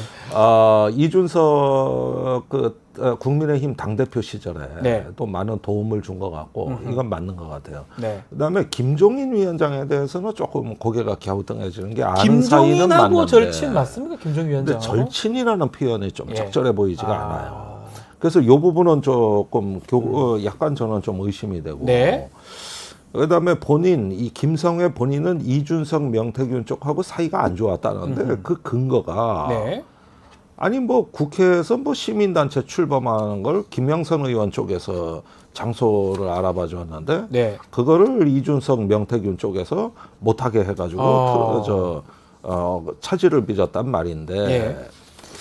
이런 게 시민단체 창립하는 장소가 뭐 그렇게 중요하다고? 그러니까요. 이게 뭐가 중요하다고 이 얘기를 엄청 얼마나 강하게. 할 일이 없어 그래. 남의 의원실 예. 뭐 시민단체 거기 어디 장소 하나 빌려준 거 가지고 뭐 이런 걸 가지고서 원한을 산다? 조금 약간 좀 많이 나가는 것 같다. 네. 그다음에 보궐선거에서 창원의 김영선 전 의원을 공천한 건 윤 대통령이 아니었다. 누구라는 거예요? 이 이야기는 좀 믿기가 힘들어요. 예. 왜 그러냐 하면은 윤 대통령이 당시 정치를 몰랐던 건 맞지. 네. 뭐 당시 딱 저기 취임하기 직전이고 뭐 이러니까요. 예. 그리고 뭐 취임한 그런 직후든지. 경황이 있었을까도 의심스럽고. 근데 명태균 씨가 대선 때부터 그 이전부터 친분을 갖고 윤 대통령을 설득했다는 주장이거든요. 그렇죠. 그래가지고 영남권에 여성 의원이 없다. 예. 하나 꽂아야 된다. 이래서 개입 안 하려다 했다는 거거든 윤 예, 대통령이요. 명태균 씨의 이야기입니다. 어쩌면. 예, 명태균 씨 얘기가. 네. 근데 제법 논리성이 있어요. 그러면 이게 팩트가 아니라고 한다면은 네. 그때 대통령이 바쁘고 정치도 모르는데 뭘 그렇게 했겠어. 이런 식의 뇌피셜이 아니라 네. 조금 더 설득력이 필요할 거예요. 조금 더 이거는 뭐 그렇고 1차 공작 실패, 2차 예. 공작 실패 이렇게 나오는데 네. 이거는 상당 부분 맞아요. 아하. 1차 공작 이건 사실 요번에 7불사 뭐 이런 걸 얘기하는 겁니다. 예. 7불사에서 그 요번 2024년도 총선할 때 원래 김영선 전 의원이 개혁신당에 가서 비례 공천 달라 뭐 이런 그렇죠. 등등의 얘기했던 공천 그 거래를 1차 공작, 시도하고. 2차 공작입니다. 근데 그거는 네. 어제부터 보도가 거의 지금 기정사실로 그러니까 나오는데 김종인 전 위원장이 확인해 주셨어요. 자기한테도 확인해 와가지고 줬고. 1차 1번, 3번 달라 했다. 안 된다 그랬다. 예. 무엇보다도 김영선 의원이 부인을 못 하고 있어요. 아직 뭐 제가 봐서 기자회견 할 것 같긴 한데 네. 할지 안 할지 모르겠지만 네. 지금 그 이후로 얘기는 없습니다. 예. 없어요. 예, 전혀 없습니다. 지금 24시간이 지났습니다. 네. 예, 왜 이렇게 지금 저번에 추석 연휴 전에는 부인을 잘 하시던데 즉각하셨어요? 이번에는 즉각하셨어요. 아직까지 부인이 없다. 그다음에 기자회견을 한다 하더라도 이 전체가 사실이 그럼 아니란 얘기냐. 네. 예. 그럼 김종인 위원장 집으로 안 찾아갔단 얘기냐. 양양자 의원한테 전화해 비례 3번 달라고 안 했단 얘기냐. 양양자 의원 얘기도 지금 뉴스토마토에 보도가 되고 있죠. 그 예. 내용이. 예. 그러니까 이 부분은 공작 실패라고 하는데 맞긴 맞아요. 네. 공작인데 그런데 로비 실패, 거래 그렇죠. 로비 실패지. 실패, 거래 실패겠죠. 이걸 공작이란 표현을 이렇게 써서 문제지. 네. 이거는 거래 실패라고 네. 봐야 될 것 같으니까. 김성애 씨 말이 그 중에는 맞다라는 거네요. 예, 이건 네. 맞나요. 그다음에 2차 공작이 뉴스토마토에 제보했다. 네, 우리한테 제보했던 그걸 거. 이준석 쪽에서 했다. 예. 이렇게 했는데. 근데 이 이야기 김성애 씨의 글입니다. 이거는 지금 얘기 드리는 이 거는. 이야기는 네. 그 국민의힘의 그때 권성동, 네. 윤상현 등 윤핵관들이 나서서 JTBC의 제보 공작을 얘기한 거하고 예. 똑같은 주장이에요. 아. 그래서 김기현 변호사를 이제 공작으로 맞습니다. 몰아갔잖아요. 예. 그리고 고발까지 했는데 그 조사도 안 해요. 조사도 못할 것 같아요. 한참 걸릴 것 같습니다. 아니 네. 있는 녹취록이 뭔 조작이라는 거야. 그러니까요. 여기도 마찬가지예요. 예. 이것도 마찬가지예요. 그러니까 일단 제보를 한 것은 사실일 수 있어요. 이준석 천하람 의원 쪽에서 네. 뉴스토마토에 제보를 하거나 또는 취재에 도움을 준 거는 사실일 수 있다고 봐요. 네. 충분히 사실일 거고. 그런데 그것하고 해서 이것이 이제 김건희 여사를 악의적으로 네. 공격하기 위한 어떤 공작이었다.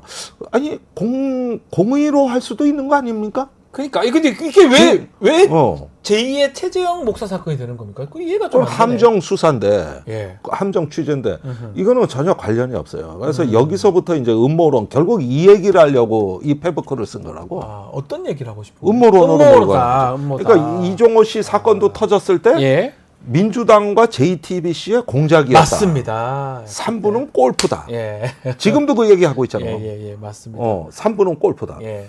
그 얘기하면서 이제 삼부와 이종호의 관계 끊기, 여사와 이종호의 관계를 차단하기 위해서 나선 거거든요. 네. 그러니까 이 주가 조작범을 또 국민의힘이 감싸줘요. 네. 아주 말씀하신 것처럼. 왜? 네. 공작이라면 그게 공작이지 뭐. 그렇죠. 공작하고 말고 자시고 할 게 뭐 있습니까? 근데 이번에도 똑같아요. 이제 그 하나의 어떤 중요한 폭로가 나왔을 때 그걸 뒤집어 엎는 모략적 사고가 뭐냐? 음모론적이죠. 음모론으로 보는 거. 예. 예, 그렇죠. 그래서 제가 다시 한번 이 뉴스토마토 보도 기사를 보면은 굉장히 절제한 기사더라고. 사실은 확인을 몇 번 걸쳐서 한 겁니다. 예, 그 지면만 봤을 때는 잘못된 보도는 거의 없어요. 제가 없어요. 봤을 때는 예. 몇 번이고 확인해서 쓴 기사이기 때문에 그리고 더 많이 지금 녹취나 자료를 갖고 있는데 보도를 하지 않나요? 왜냐하면 크로스체크 확인이 안 되는 부분은 절대 보도를 안 하고 있는 거거든요. 네. 그래서 그런 상황인데 일단은 김성애 전 비서관 같은 경우는 이게 음모론적으로 제2의 최재형 사건이다. 이렇게 몰아가고 말하고 싶은 게 뭘까요? 김성애 전 비서관 왜 본인이 왜 끼어듭니까 여기서? 아니 그러니까 이제 갑자기 여기서 본인이 존재감을 내면서 네. 장외 윤회관의 역할을 자임하고 싶은 거겠죠. 아 장외. 저번에 이종호 씨 같은 경우도 네. 음모론을 제기한 분이 권성동 윤상현 의원인데 맞습니다. 그 윤상현 의원은 후에 삼부토건까지 옹호합니다. 맞습니다. 예. 저기 멀쩡한 건실한 기업을 왜 주가 조작으로 몰고 가냐? 멀쩡하고 건실하다고? 지금 주식 거래 정지된 기업이요. 그렇죠. 완전히 장난하는 세력들이 다 털고 나가버렸어요 지금. 네. 이런 기업을 국가대표 재건 지원한다고 우크라이나를 데리고 간 국토부 장관이 정신 나간 사람이지 그래. 네. 아니 이렇게 돼 있는데도 옹호할 걸 해야지. 이런데 한다니까. 그러니까 저는 다음 순서는 똑같아요. 네. 이제 만일에 이 사건이 고소고발로 가고 뭐 어떤 식으로 공수처 수사가 간다든가 뭐 여러 가지 이게 이제 그 사법 과정으로 비화되면은 또 휴대폰부터 없애는 짓거리 할 거라니까. 사실은 만약에 야당에서 이런 일이 났다면 바로 해가지고 휴대전화 만약에 확보했을 거 아닙니까? 저기 명태균 씨가 예. 이런 부분들에 대해 가지고 자기가 여사하고 주고받은 메시지를 김영선 의원이 자기가 받은 걸로 저 거짓 주장을 했다 네. 이러면서 더 재밌는 주장을 하시는데 예, 그 얘기를 본인이 그거 하셨어요. 간단해. 예. 휴대폰 내면 까면 돼. 돼요. 저기 저 30분이면 이거 진실 규명 아니, 다 돼. 그러니까요. 금방 규명이 되잖아요, 난- 사실은. 그거 간단합니다. 간단해. 네. 그러니까 본인이 얘기하는 그거예요. 내가 한 기다. 내가 그런 얘기를 김건희 여사랑 자주 하고 있고 공천 얘기도 본인이 한 거다. 이 얘기를 네. 또 본인 그런 얘기하면 더 나쁜 것 같은데 저는 그러니까. 제가 봤을 때는. 그런데 오히려 김건희 여사를 연맥인다거나 할까? 아이고, 공격하는 거는 지금 명태균 씨 아닙니까? 태균 씨 같아 보여요. 아니 김건희 여사하고 자기가 자주 통화했다고 오히려 자랑하고 다니잖아요. 그러니까요. 그러니까 이게 이렇게 보면은 명태균 씨는 윤석열 정부 부부에만 국한되는 분이 아니에요. 이분은 나름대로 자기가 설계자라고 믿고 있어요. 네. 그래가지고 대통령 부부는 도움 요청해서 주고받는 거고 그 외에도 많다. 네. 이 얘기를 하고 싶은 거고 그다음에 이준석 대표도 재밌는데 네. 이분은 다른 공천 개입도 여사가 많이 했는데 왜 이 것만 가지고 입장 곤란하게 여기에만 집중 또 이런 입장을 갖고 있다고 그런 지금. 것 같아요. 예, 어. 예. 그러니까 이 전체 판이 다 키워지는 판이에요. 이 명태균이라는 사람을 여권 내에서는 많이 알고 있다면서요. 뭐 저는만 유명한 사람이라고 하는데요. 예, 다 알더라고요. 뭐 그래서 뭐 신선범 여권에 의원, 예를 뭐. 들어서 그 다선 의원들 홍준표, 얘기 다 하시네요. 예. 뭐야 말씀하셨으니까 예. 그분들이 약간 긴장을 할 것 같긴 합니다. 네. 본인들도 본인들 얘기 지금 명태균 씨 지금 상황 보면 어디 가서 막 말하기 좋아하시는 분 같거든요. 혹시나 본인들 얘기를 딴 데 가서 얘기했고 그게 녹음된 게 있다 그러면 그 여권의 의원들이나 그분들도 좀 불안하거나 불편한 거 아니겠습니까? 근데 예. 순수하게 그 브로커 어떤 로비를 했다기보다는 네. 제법이 명태균 씨는 광고 회사, 여론조사 회사를 정식으로 차리고 네. 그 합법적인 사업을 했기 때문에 상당 부분은 명분을 갖고 있는 것 같아요. 그럼 어쩌면 좀 실력자라고 볼 수도 있는 건가요? 그렇죠. 그리고 사업 수주한 것만 봐도 네. 뭐 전화번호부 인쇄라든가 네. 119 콜센터 뭐 재개 리모델링이라든가 또 MBC하고도 많은 어떤 사업 계약 관계가 있고 이런 거를 보니까 제법 사업 수완도 있는 데다가 거기서 번 돈을 창원대학교에 1억 원을 또 기부를 했더라고요. 대단하네요. 예, 네. 그다음에 이렇게 보니까 공적인 사회 활동이 의외로 많아요. 음흠. 이게 이종호 씨하고 다른 점이에요. 아하. 이종호는 완전히 음지에서 자기 이익을 위해서 이렇게 곰팡이처럼 하고 지금 재판에 회부돼 있다면 이분은 사법적으로도 걸린 게 없어요. 없고 그러면서 거기서 이제 그 양지에서의 영향력과 자기 세력권 일종의 자산을 활용해서 어떤 비공식적인 네. 그 개입을 했는데 이게 적절하게 균형을 맞추고 있기 때문에 네. 생각보다 만만한 인물이 아니에요. 아하. 이게 난공불락입니다. 아하. 그런데 이분이 페북에서 얘기하는 거나 그 외부에 보내는 사인은 뭐냐면 나를 잘 구실러라. 아, 그게 뭐 이솝우화 얘기하면서 바람이냐 태양이냐 그 얘기가 그 말인가요? 그렇죠. 나를 좀 그러면은 구슬려 봐라. 나를 친절하게 존중해주면 아하. 나도 줄 게 많은데 아하. 왜 바람으로 내 외투를 그러니까요. 벗기냐 이런 신호를 발신한다. 아, 그렇게 해석하시는군요. 그래가지고 그러니까 완전 얼치기나 뭐 무속 이런 사람은 아니라는 거네요. 뭐 명리학을 공부하긴 했다 그러는데 실력은 뭐, 어느 정도 있고 이 네. 바탕에서 쭉 활동을 해왔던 사람이다. 네. 이렇게 보시는 게 맞다 이 말씀이네요. 그렇죠. 그랬는데 저기 뭐냐 그런 그 양지에서의 아까 능력이라고 제가 말씀드렸는데 그걸 통해 가지고 사람들에 대한 접근성이 뛰어나고 네. 그러면서 그 저 장악해 들어가는데 이때 넘지 말았어야 될 선을 조금 넘는 것 같아요. 그게 어떤 거죠?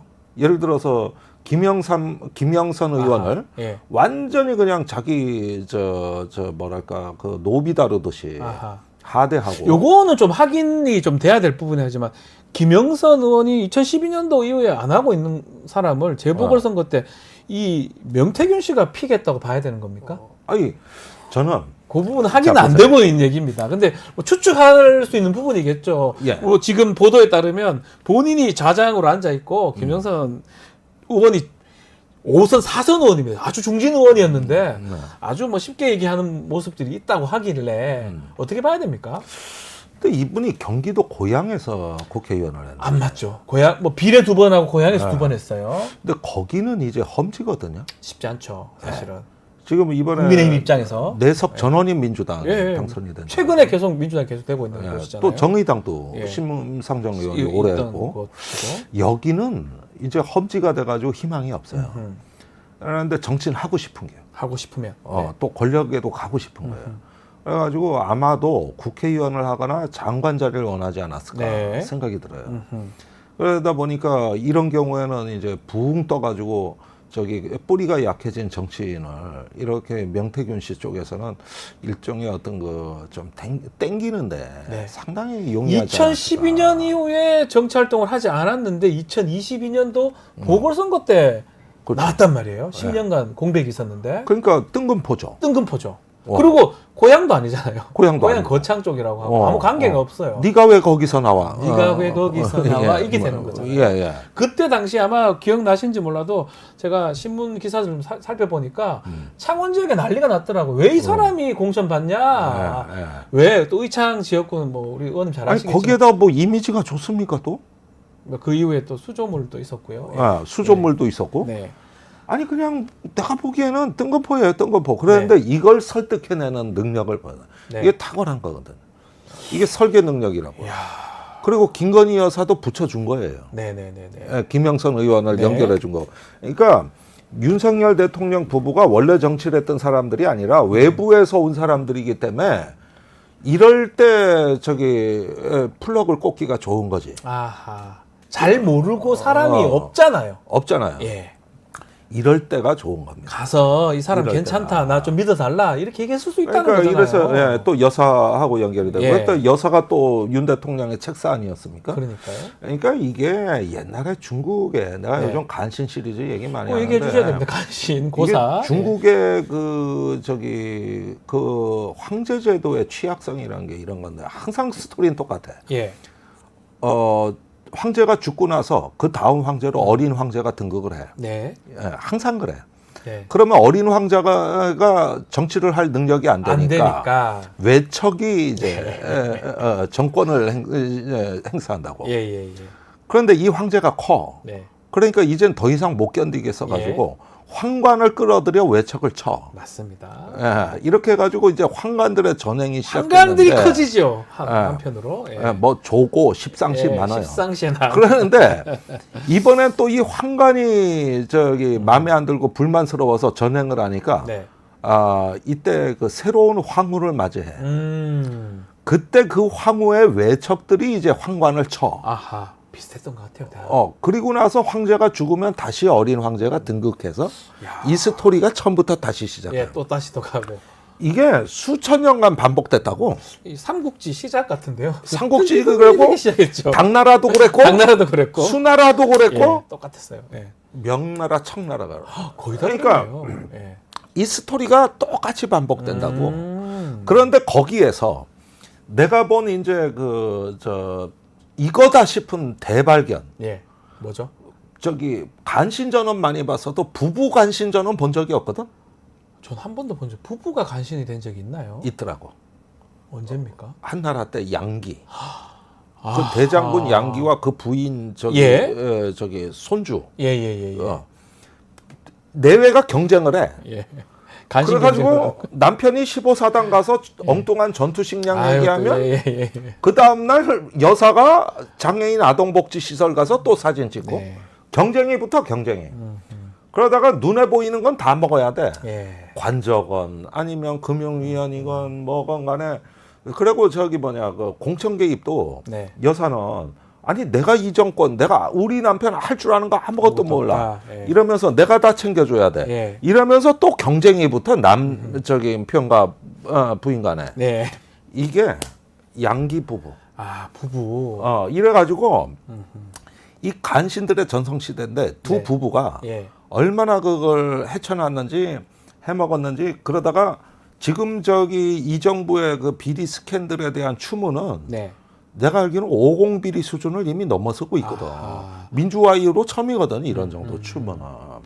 그런데 이게 양기 때가 똑같아요. 같다. 네, 그래서 한나라 때 그 동한 시대입니다. 네. 그때 그 양기 부부를 좀 인터넷 한번 검색해 보시면은 예. 별하도 몇 개 나오는데 문제는 그 부인의 과다 노출 집착증이에요. 아, 옛날인데 노출을 합니까? 지금도 전해져 내려오는 그 부인의 네. 6가지 화장법과 아하. 5가지 화장 기구는 오늘날도 통한다고. 그 한나라 시대인데. 어. 한나라인데요. 예컨대 눈썹 그리는 법. 예. 그다음에 눈 아래 요 서클 만드는 법. 예. 그다음에 머리 모양 만드는 법. 뭐 비슷하네. 그때 한 번 하면은 그냥 네. 장안에서 여자들이 다 따라 했는데 정도로. 오늘날 여사의 사진을 보면은 매사가 패션이거든. 그렇죠. 예. 매사가.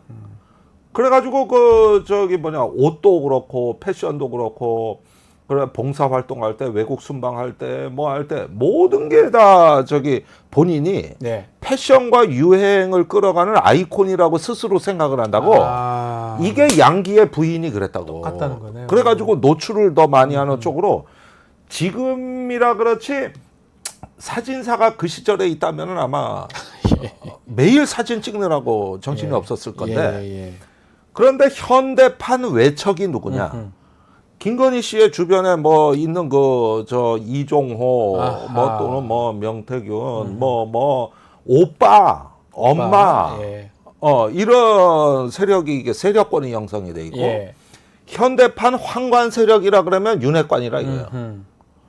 그러니까 사이가 안 좋을 수밖에. 아, 그러네요. 그래가지고 저 윤상현 의원을 뭐 내가 윤상현이 끝냈어. 네. 명태균이 일어나. 예, 그렇게 얘기하죠. 예. 전형적인 그구도라고. 아, 지금 이게 저기 제가 좀 전형적인. 돌아왔는데 당시 예컨대 공관위원장은 윤상현이었다면 윤핵관들이 밀던 의원 사실 지금 다 공개됐으니까요. 지금 현 의창지역 의원입니다. 예. 그때 밀었던 사람. 예. 근데 영 엉뚱한 김종양. 예, 김종양 씨 지금 김종양. 의원이죠. 예. 국회의원. 당시 그걸 밀었는데 그 사람이 아닌 지금 엉뚱한 김영선 의원이 전 의원이 된 거거든요. 예. 김영선 의원은 이쪽에서 외척에서 밀었던 거고. 윤핵관 한간 쪽에서는 단사를 밀었고 야. 이렇게 해석을 하시는 근데 거예요. 요게 요건 하나면 내가 얘기를 안 해. 예. 내가 아는 유명한 공기업 예. 아주 요직 중에 요직. 네. 그 사장이 사흘 전에 저 사장 내정 받고 준비하다가 사장 취임 사흘을 앞두고 바뀐 사례가 있는데 그게 윤핵관 쪽 사람이었는데 다시 여사 쪽 사람으로 바꿔치기래요. 지금 의원님 말씀이라면 그 다툼이 계속 알력 다툼이 있다 그렇지. 이렇게. 그러니까 이게 예. 현대판 외척과 현대판 황관의 싸움이라니까 이게. 한간과 외척의 싸움. 예. 그러니까 이럴 때 제일 그 희생되는 소외되는 사람이 누구냐? 정직한 사대부들이에요. 아하. 선비들. 예. 이분들이 설 자리가 없는 거야. 그래서 나중에 민주당이 2년 후에 정권 교체를 하면은 네. 누굴 등용하셔야 되느냐? 이 정권에서 피를 흘리면서 직언을 하려고 한 사람이 있는가를 잘 살펴봤다가 그런 사람이 만일에 있다면 이 간신들의 전성시대에서 그 사람을 다음 정권에 반드시 등용하시라. 훌륭한 사람들이네요, 그 사람들은. 왜냐? 큰 간신 밑에 작은 간신이 있고 예. 작은 간신들이 파벌을 짓고 아하. 이게 이제 나라가 망조가 드는 건데 이런 판에서 누군가 홀로 외로이 서서 저항했다면 그 사람은 대단한 사람이에요. 충신 참신들이 좀 있나요 지금도? 그러니까 이제 뭐 간신의 이 6단계를 제가 육사신이라 그랬는데 예, 지난번에. 충신을 이제 육충신이라 그래요. 그 얘기를 좀 해주십시오. 짧게라도. 아마 아니 그런데 시간이 얼마 안 이런 남았지만. 이야기는 네. 사마천 학회 회장을 맡고 계시는 네. 김영수 교수의 아하. 간신전에 나오는 얘기예요. 아 충신 이 얘기가 얘기가. 나옵니까 간신전에? 충신들 얘기도? 충신 얘기는 안 나와요. 안 나오겠죠. 간신 왜냐 충신 얘기는 재미가 없어. 재미가 없. 충신은 마음이 아프기도 하고 왜? 간신은 좀 재미는 있을 것 같아요. 아니 우리가 지금 김건희 여사 때문에 이렇게 나라가 들썩들썩하고 맨날 신문 기사 쓸거리가 생기는 게 다 간신전이지. 예. 충신전 보도하는 거 봤어? 충신들은 보도할 이유가 별로 없는 것 같아요. 없죠. 간신들은 보도를 해야 되고. 그런데 예. 충신이 저기 훌륭하지 않아서가 아니라 네. 간신은 말을 잘하고 음흠. 그다음에 박학다식하고 네. 행동이 빠르고 예. 모략에 능하기 때문에 예. 멍청한 간신은 없는 거예요. 아하. 그러니까 이렇기 때문에 심지어 이런 간신들은 이 김종대보다도 말을 잘하고 네. 모략과 술수에 뛰어나기 때문에 재미가 있는 거야. 맞습니다. 반면에 충신은 끝까지 인내하고 참고 사귀면서 또 말을 잘 하지 않아요. 막 수려하게 말하지 그러다- 않잖아요. 그렇죠. 무미건조하게 네. 직언을 하기 이게 때문에 맞습니다라고 얘기하죠. 사람들 귀에 거슬리기 맞습니다. 불편하기 때문에 재미가 없어. 재미가 없어요. 재미가. 예. 그래서 이런 게 참 그 정치의 비극이라고 저는 이야기를 하는 건데 육충신이 육정신이라 그래. 육정신. 네. 발을 정자를 써가지고. 네. 그런 사람이 있지 왜 없겠어요? 있겠죠. 와. 아, 이 간신론 얘기를 들어보면 이거 진짜 하루 종일 요 얘기만 해도 재밌을 것 같아요. 그래서 내가 간신열전을 제 유튜브에서 예. 일주일에 한 번씩 하는데 예. 김영수 교수의 책을 읽으면 네. 이런 모든 얘기가 다 나와. 제가 한번 봐야 되겠네요. 예, 예. 간신 얘기가. 간신전. 현대에 다 적용되고 이 사람은 이 정도의 간신일 것이다 라고 예. 생각이 된다는 거잖아요. 그렇습니다. 예. 그리고 실제 현대 그 세태를 간신전을 통해서 이분이 저 한탄하는 건데 네. 예, 오늘날 보면은 학계에 있는 학관, 정계에 있는 정관, 네. 군대에 있는 군관, 네. 이런 저기 또 경제계에 있는 뭐 돈만 하는 경관, 네. 이런 자들이 생태계를 형성해 큰 간신 밑에 작은 간신 밑에 쪼무레기 거기에 이제 그 소인배들 예. 해가지고 누구 하나가 잘못해도 지적을 하는 놈이 없고 대통령 앞에 가서 올바른 정치를 주장하는 사람이 없고 지금 그렇다는 말이죠. 네. 온갖 아청과 압으로 그냥 가상 세계를 만들어 가지고 시민과 주군을 괴리시키고 처음에는 대통령의 자질 문제였는데 그 대통령이 사람 알아보는 눈이었기 때문에 네. 간신의 전성시대를 만들어 가지고 스스로 고립되기 시작한 거예요. 저게 오래 못 가요. 그래서 지금은 간신들의 전성시대다라고 말씀을 주셨습니다. 자, 오늘 이야기는 여기서 마무리를 좀 해야 마무리 되겠습니다. 짓고. 다음 주에도 간신론 3. 아니 재밌는 얘기를 내가 찾아올게. 아주 엽기적인 아니 거. 그냥 최강 디펜스 코너는 그냥 간신 디펜스로 바꿀까요? 그래서 저기 네. 요즘 세태와 이거 중국 고사에서의 간신 네. 이런 것들을 매칭시켜 가지고 이렇게 한번 이야기를 풀어드릴게요. 알겠습니다. 요게 이 뉴스토마토 후속 보도하고 이 간신론 연결될 줄 저는 상상도 못했는데 바로 연결이 되네요. 네, 그렇습니다. 하여튼 간신들 많습니다. 제가 좀 간사해 보이지 않아요? 대단하신 것 같아요. 어떻게 연결 지점이 없었는데 연결을 해주셨어요. 간신을 잡으려면 더 간사해져야 돼. 네. 그건 이상하네 좀. 아니에요. 좋아요. 좋습니다. 알겠습니다. 자, 오늘 말씀은 여기까지 듣겠습니다. 김종대 의원과 함께 했습니다. 감사합니다. 감사합니다. 자, 이제 마무리를 좀 해야 될 것 같은데요. 자, 저희 50만 이벤트 관련해서 손편지들을 좀 주신 분들이 있기 때문에 공개도 좀 나중에 해드리도록 하겠습니다. 자, 아직까지 마감은 이제 9월 20일까지고요. 주시면 저희가 선물도 좀 전달해 드리도록 하겠습니다. 많은 참여 부탁드리고요. 자, 뉴스인사 프라임 잠시 뒤에 진행이 됩니다. 오늘 세계와 K 코너 준비되어 있으니까요. 어디 가지 마시고 조금만 기다려주시기 바랍니다.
한 발 더 들어가는 고품격 시사 대담 뉴스 인사 프라임 바로 시작하겠습니다. 매주 금요일 세계와 K입니다. 이 시간은 세계 속의 한국, 또 우리가 알아야 할 세계 소식 전달해 드리겠습니다. 문희정 평론가, 일리아 교수님 함께하겠습니다. 안녕하십니까? 네, 안녕하세요. 네. 자, 본격적인 세계 소식을 좀 살펴봐야 되는데 그 전에 자, 디플로맷에서 윤석열 대통령 왜 인기가 없을까 이런 기사를 냈어요. 왜 이런 기사를 왜 냈는지 모르겠는데 평론가님 네. 내용 먼저 좀 소개 좀 해주십시오. 자, 그 윤석열 대통령이 최근에 최저 지지율을 그러니까요. 기록한 그 그러니까요. 얘기를 하면서 저는 이 기사를 보고 진짜 충격을 받았던 게 뭐냐면 네. 굉장히 정확하게 짚습니다. 아, 정확합니까? 굉장히 정확하고 굉장히, 네. 정확해요. 예. 그리고 자세하게 조목조목 잘 분석을 해놨는데요. 지난 2022년 대선에서 불과 0.7%포인트 네. 차로 정말 가장 최저의 차이로 이겼다라는 얘기부터 시작을 합니다. 네. 그리고 그 집권하자마자 뭐 50%를 약간 넘긴 지지율로 그때는 지지율 좋았다. 그러나 그 뒤부터 떨어지기 시작하다니 지금까지 그 최저를 계속 향해 가고 있다라고 얘기를 하면서 네. 그 이유로 뭐 지금 벌어지고 있는 의사 파업과 네. 관련된 이야기, 그리고 야당과 전혀 협조하지 않는 모습, 아. 일방적으로 거부권을 최대로 행사하고 있는 것, 그리고 북한과 관련해 가지고 전혀 어떤 대화의 의지도 보이지 않을 뿐만 아니라 북한을 제대로 관리하지도 못하고 심지어 나중에 뭐 미국이 북한과 대화를 하려고 할 때 윤석열 정부는 소외될 수밖에 없는 상황들까지 예. 다 짚었고요. 그리고 무엇보다 언론 탄압과 관련된 이야기도 정확하게 짚었습니다. 미디어 탄압 부분요. 그렇습니다. 한국의 언론 자유 지수가 계속해서 떨어지고 있다라는 아. 부분과 관련해서 MBC 그리고 관련해 가지고 계속 기자들을 고발하는 그렇죠. 상황들 있잖아요. 방심이 지금 29건 다 지금 법원에서 졌죠. 맞습니다. 네. 그러니까 이런 것과 관련해서 진짜 이렇게 일방통행식으로 전혀 소통하지 않는 모습이 사실은 인기가 없는 이유다. 이런 식으로 너무 정확하게 짚었는데 이 디플로맷이 외교안보 전문지거든요. 그러니까 외교안보 전문지고 우리나라 언론이 아니잖아요. 미국이죠. 미국 거잖아요. 근데 저는 이게 의미하는 바를 되게 예? 좀 주목을 해야 된다라고 생각하는 게 뭐냐면은 사실 보세요. 우리나라 국민들도 앉은 자리에서 미국의 디플로맷을 보잖아요. 네. 이게 우리만 보겠냐고요. 다 본다는 거잖아요. 전 세계가 다 본다는 거죠. 거잖아요. 심지어 아. 뭐 정치권 관련자들은 알아서 다 체킹하고 있을 거 아니겠습니까? 체코 순방 가셨잖아요. 네. 자, 거기서 맞이하시는 분들이 디플로맷을 안 봤을까요? 봤겠죠. 봤겠죠.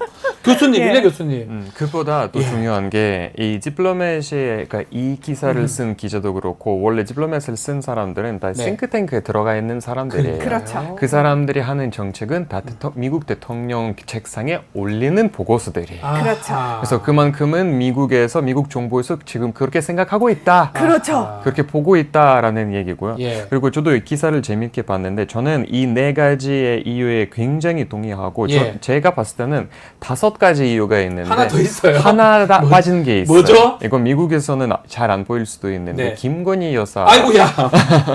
아이고야. 예, 네, 예, 그런 예. 부분도 없지 않을까. 예, 예, 예. 저는 개인적으로 그렇게 생각합니다. 왜 이렇게 두려워하십니까? 아니 두려워하는 게 아니고 예. 교수님께서 예. 5번째 하길래 아유 딱 너무 와닿는다는 느낌이 들어서 예.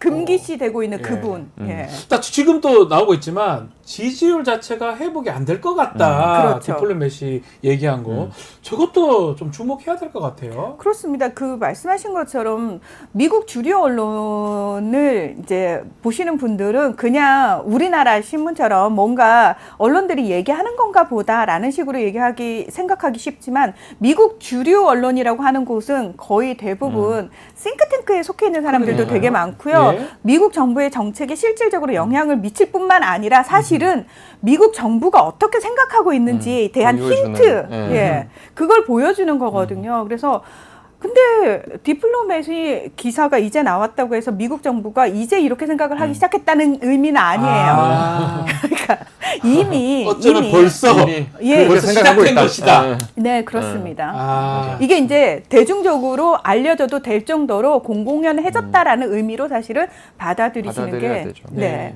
하여튼 이거는 심각한 경고가 아닌가 생각이 듭니다. 근데 왜- 우리 언론도 아니고 미국의 외교 안보 매체에서 벌써 얘기할 정도라면 왜 부끄러움은 국민 몫이라고 우리가 그러니까요. 얘기하듯이 우리는 심각하게 받아들이는데 네. 과연 정부 쪽과 여당 쪽이 이걸 심각하게 받아들일 것이냐? 그건 아니라고 봅니다. 그게 더 문제인 것 같아요. 그건 더 문제죠. 예. 네, 사실. 자, 본격적인 이야기 좀 나눠보겠습니다. 미국으로 이제 가봐야 될 것 같은데, 참 트럼프 지금 대통령 후보인데, 2번째 암살 시도가 있었습니다. 일단은 본격적인 이야기 전에 평론가님이 당시 네. 상황도 좀 설명을 해주시면 좋을 것 같아요. 자, 골프장에 있었던 일이죠. 그렇습니다. 이제 플로리다에 있는 네. 본인의 골프 클럽에서 트럼프 전 대통령 15일에 골프를 치고 있는 상황에서 자, 5번 홀과 6번 홀 사이에 트럼프 대통령이 있었어요. 그러니까 다음 홀로 이동을 하기 전에 경호국 직원들이 먼저 이제 6홀 쪽으로 가가지고 보고 있었다는 거 아닙니까? 거기서 네. 총구를 발견을 하고 아. 예, 숨어서 이제 총을 겨누고 있는 사람을 향해서 사격을 하니까 이 사람이 이제 자신의 SUV 차량을 타고 도망을 가다가 고속도로에서 이제 잡혔거든요. 네. 그런데 불과 트럼프 전 대통령과 이 암살 시도범의 거리가 300m 정도밖에 되지 않았다는 거예요. 예. 그러니까 굉장히 위험한 상황이었고 이 사람에 대해서 이제 조사를 하다 보니까 58세의 하와이 출신의 백인 남성이었고 원래는 트럼프 지지자였는데 지금은 이제 트럼프에 실망을 해서 해리스 지지 쪽으로 돌아선 사람이었고 우크라이나에 대한 지원을 굉장히 강조하는 사람이었다. 그리고 심지어 더 조사를 해보니까 이 사람이 굉장히 2000년대 초반에 중범죄로 처벌을 받은 경력도 있고 8번이나 체포가 된 전력이 있어요. 근데 이런 사람이 계속해서 총기를 보유하고 있었다는 것도 좀 의구심이 드는 데다가 심지어 트럼프 전 대통령을 암살하기 위해서 무려 12시간을 그 클럽에 미리 대기를 하고 있었다는 거예요. 그런데 문제는 뭐냐면 아니 왜 12시간을 이 사람이 거기에 있는데 수상한 사람이 거기에 있었는데 경호 직원들이 전혀 몰랐나요? 그걸 발견을 못했느냐. 이런 부분과 관련해가지고 지금 여러 가지 의문점이 나오고 있는 상황이죠. 경호를 실패한 거로 봐야 되겠죠. 12시간도 있었고. 아무래도 뚫렸다고 봐야 되지 않습니까? 아무래도 그렇게 봐야죠. 그러니까 네. 첫 번째 암살 시도도 그랬고 예. 지금도 그런데 이거는 경호의 홀이죠. 네, 아무래도 네, 그렇게 봐야죠. 기본적인 거고 그 사람을 눈여겨 봤었어야 되고 체크를 했었어야 되고 또 중요한 거는 일정이 사실 골프장 일정이 비공개 일정인데 이 사람 라오스 이 사람은 어떻게 이걸 알게 됐을까요? 그러니까 이게 더 문제 같은데. 미국 언론에서도 이 부분이 미스테리하다라고 이야기를 하고 있거든요. 근데 사실은 이런 것들이 트럼프 전 대통령의 지지자들 입장에서는 네. 다 음모론으로 빠질 수 있는 하나의 단초가 되는 음모론이 거예요. 많아요, 네. 지금 미국에서. 그렇죠. 미국도 음모론이 많습니다. 왜냐하면은 7월 13일 날 한 번 그 총격을 받았잖아요. 기로 이렇게 그렇죠. 쓰시는, 네. 그런데 두 번째 벌써 또 받은 거예요. 그리고 이번에 또 유세장에서 폭발물 소동이 또 있었단 그렇죠. 말이죠. 자, 이렇게 네. 되면은 트럼프 전 대통령 입장에서는 유독 트럼프 전 대통령과 관련해서 이런 위험 신호가 많이 감지되는 것과 관련해서 지지자들이 과연 어떻게 받아들일까? 이거는 굳이 트럼프 전 대통령이 와, 내가 미국 대통령이 되기 위해서 목숨까지 이제 걸어야 돼라고 말하지 않아도 뭔가 이상하다고 느낄 만한 지점이 돼버렸다라는 네. 거죠. 자, 지금 트럼프는 계속 그 얘기를 합니다. 이 자신의 그 암살 시도를 해리스 탓이다. 또 쭉 보니까 이 사람이 라오스 이 암살범 시도범이 예전에 해리스 그 부통령 캠프에 대해 기부금 냈던 전력도 있더라고요. 근데 투표는 또 2016년 때는 트럼프를 투표했다고 그렇죠. 하고요. 자, 이런 게 사실은 해리스 탓이다 돌리는 트럼프. 하여튼 뭐 전략적으로 봐야 되겠죠, 이거는. 뭐 이거는 정치적인 얘기죠. 네. 이거는 뭐 항상 반대 캠페인을 네. 항상 탓으로 돌리는 게 뭐 트럼프로서는 되게 전형적인 네. 부분이고요. 당연히 그럴 수밖에 없고. 근데 이거는 이제 미국에서 봐야 할 게 트럼프 캠페인에서도 아마 지금 트럼프가 치고 있다는 걸 알고 있을 거예요. 치고 있다고. 네, 토론을 워낙 너무 못했기 때문에 TV 방송 토론. 네, TV 방송 토론을 못했기 때문에 여론이 지금 아하. 해리스 쪽으로 기울이고 있기 때문에 뭔가가 계속 공격을 해야 한다라는 압박을 느끼고 있는 것 같습니다. 아마 그런 게 좀 있는 것 같은데. 그러니까 7월 예. 달에 암살 이제 미수가 일어났을 때는 트럼프가 갑자기 굉장히 대인의 모습을 보여요. 네. 우린 그래도 통합을 해야 예, 됩니다. 맞아요. 라는 식으로 굉장히 강한 모습을 보였는데 그건 뭐냐면 본인이 바이든에 비해서 상대적으로 굉장히 앞서고 있었기 때문에 여유가 맞아요. 있었거든요. 여유가 있었다. 여유가 맞아, 있었어요. 맞아요. 그렇게 여유를 부려도 그때 그랬어요, 됐었어요. 진짜로. 예. 그런데 이번에는 해리스로 바뀌고 나서 예. 지금 뭐 해리스가 시키는 거다 이런 식으로 얘기를 해버리잖아요. 해리스와 바이든의 레토릭, 그러니까 네. 그들의 선동에 의해서 저 사람이 나를 저격을 한 거다라는 식으로 이야기를 한다는 건 우리 교수님 말씀하신 것처럼 이제 격차가 많이 줄었잖아요. 네. 거의 엎치락 뒤치락 하고 있는 상황에서 조바심이 이제 느껴지는 거죠. 더 이상 대인의 풍모를 흉내낼 때가 아닌 거예요. 네. 자, 이 사실은 미국은 우리 대통령 선거 방식 뭐 애청자분들 다 잘 아시겠지만 이 주의 모든 표를 선거인단 표를 다 가지고 옵니다. 그러다 보니까 경합주의 어떤 어떤 결정 그게 가장 중요한데 경합주 6개 뭐 썬벨트, 러스벨트 얘기를 하는데 그 중에 최근에 발표된 펜실베니아 경합주입니다.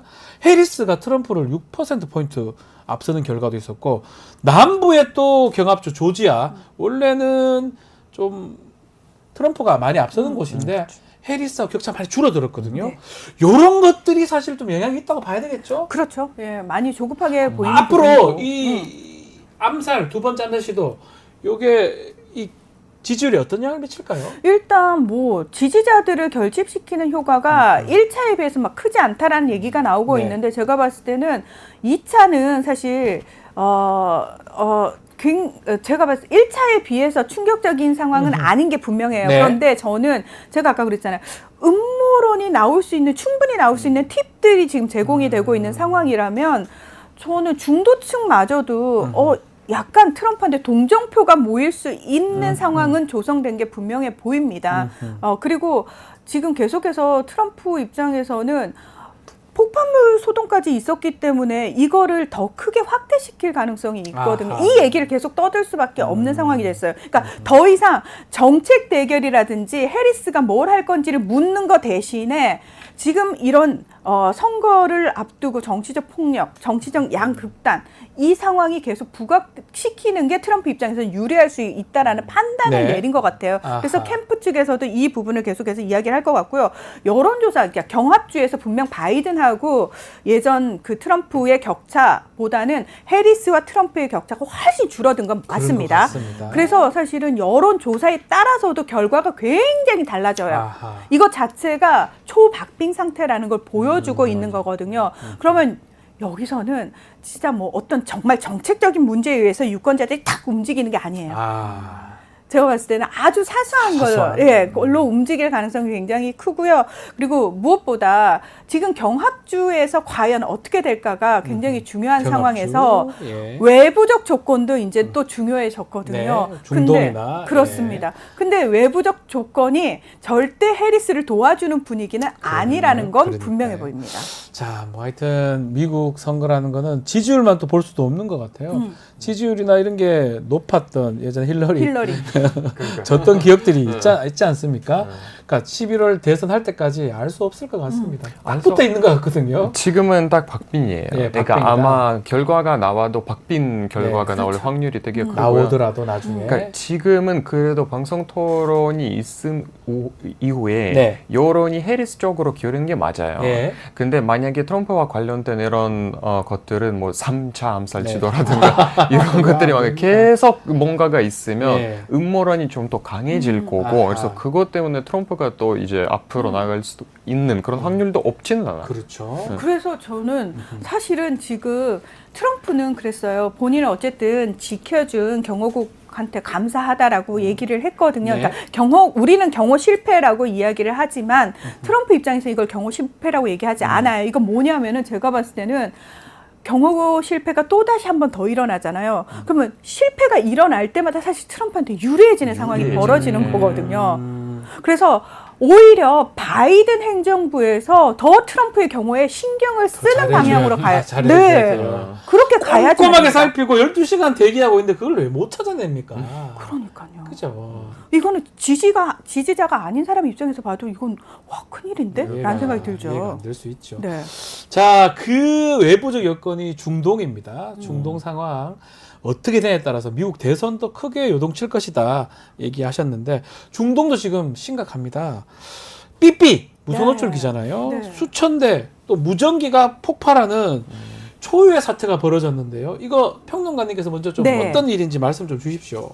자, 이스라엘은 가자 전쟁을 시작하면서 동시에 이스라엘 북부, 레바논 남부 네. 이렇게 붙어 있거든요. 네. 레바논의 헤즈볼라하고도 교전을 계속 벌이고 있는 상황이었습니다.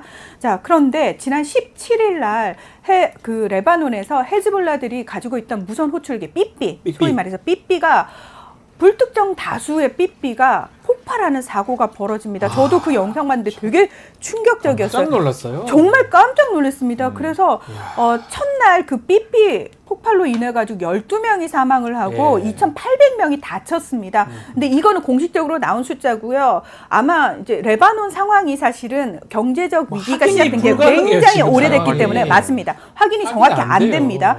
그래서 어쨌든 사망한 사람에 대한 장례식이 치러지고 있는 네. 과정에서 이번에는 그 다음날 무전기. 무전기. 예, 워키토키라고 우리가 얘기를 하잖아요. 무전기가 또 폭발을 하거든요. 그러면서 사망자가 또 생깁니다. 그래서 토탈 뭐 거의 37명이 사망을 하고 3,200명이 다쳤다라는 얘기가 나오고 있는데 이 과정에서 도대체 왜 이런 일들이 벌어졌느냐? 뭐 노트북 기기부터 시작해서 뭐 온갖 기기들이 전자기기들이 폭발하는 사고가 레바논에서 계속 잇따랐다라고 얘기를 하는데 네. 이걸 파보니까 이게 무선 호출기 같은 경우에는 대만 제품이었다고 네. 하는데 대만 같은 경우에는 아니에요. 이거는 저희가 헝가리 측에 상표권을 팔았어요. 사용할 수 있게 해줬어요. 그래서 헝가리가 만든 겁니다 하고 봤더니 그 헝가리 회사가 사실은 제작을 하는 회사가 아니었던 네. 거예요. 알고 봤더니 이스라엘 정보기관이 만든 유령 회사에서 만든 호출기였다라는 거죠. 그리고 이 무전기 같은 경우도 일본 제품인 걸로 나왔는데 알고 봤더니 일본이 저희 이거 10년 전에 단종된 예, 제품입니다라고 하니까 이것도 일본 제품을 가장한 이스라엘 측에서 만든 제품이 아니겠느냐. 그럼 왜 이런 상황이 벌어졌느냐.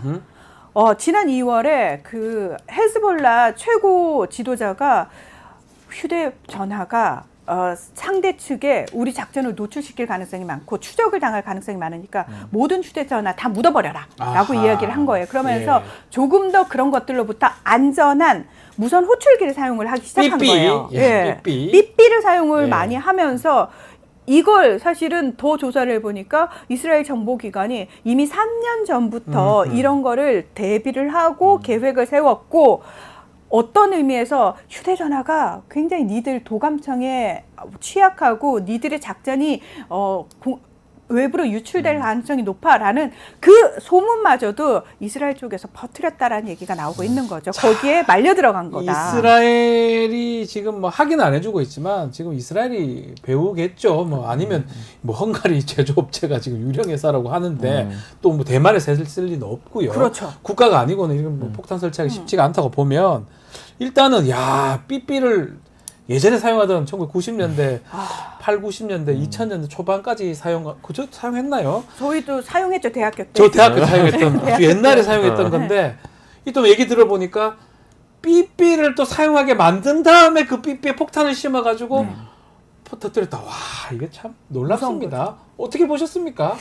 뭐 일단 이거는 그러니까 뭐 이스라엘이 했는지 안 했는지 밝혀지지 아직은 뭐 예. 근데 만약에 그 이스라엘이 했다면 정말 철저하게 기획했던 거고요. 그렇죠. 그러니까 몇 년 동안 기획해서는 굉장히 규모가 큰 그런 예. 프로젝트이기도 하고 이 무속 호출기 그러니까 PP라는 게 다른 사람들이 막 왜 이렇게 많이 쓰냐고 이렇게 얘기를 하는데 사실상은 쓸 이유가 되게 많죠. 예. PP를 아직까지도 병원에서 의사들이 맞아요. 많이 네. 쓰는 거고, 그러니까 병원도. 호출을 받을 예. 때 이거는 양쪽으로 의사소통 수단으로 아니라 누군가가 나에게 호출을 할 때 충분히 이제 받을 수 있는 그런 기계로 많이 쓰고 있는 거고, 헤즈볼라도 어떻게 보면 위아래가 굉장히 뚜렷한 그렇죠. 구조이기 때문에 예.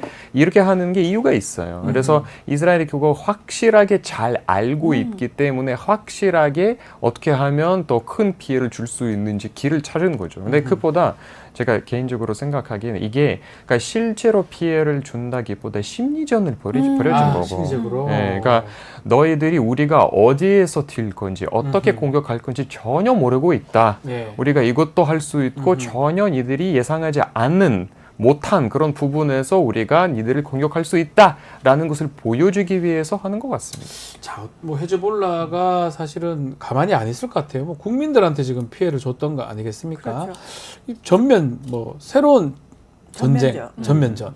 또 일단 국방부 장관 요번에 또 해임한다는 얘기도 있고요. 그러니까 이스라엘 유아부 네. 갈란트 국방장관 같은 경우에는 이 부분과 관련해 가지고 전쟁의 새로운 단계가 시작이 됐다라고 이야기를 하고 있잖아요. 그래서 헤즈볼라와 이제 전면전으로 가는 게 아니냐 이런 얘기 나오고 있는데 네. 지금 거의 심리전이라고 말씀을 하셨습니다만 공포스럽잖아요. 무섭죠. 진짜 무섭죠. 무섭잖아요. 네. 근데 이 심리전이 단순히 레바논 내부의 심리전으로 끝나는 게 아니고 지금 전 세계가 긴장했어요. 네. 아, 모든 내가 가지고 있는 전자기기 모든 터질 수 있는 상황이구나. 이거는 네. 그러니까 이스라엘만 이 기술을 이제 가지게 된 게 아니고 이스라엘이 이 기술을 가지고 있어? 오케이. 그럼 다른 나라들도 얼마든지 이걸 할 멀리 수 볼 있는. 것도 북한.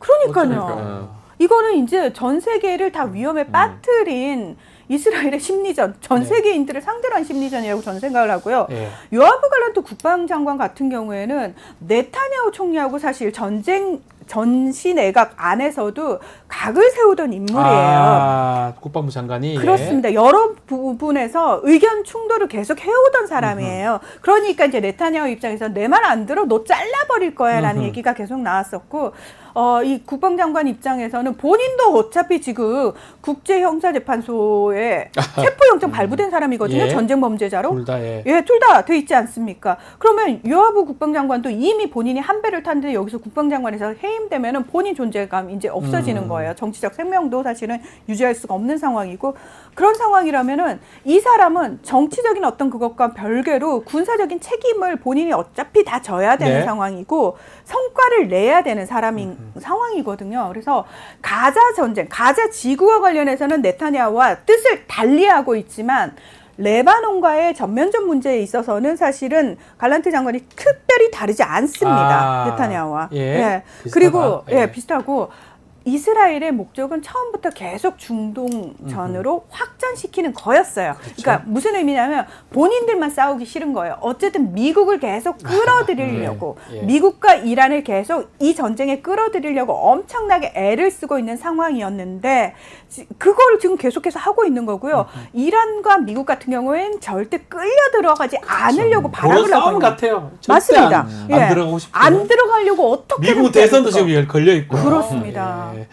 알겠습니다. 마지막으로 우리 일리아 교수님께 질문 참 드려보겠습니다.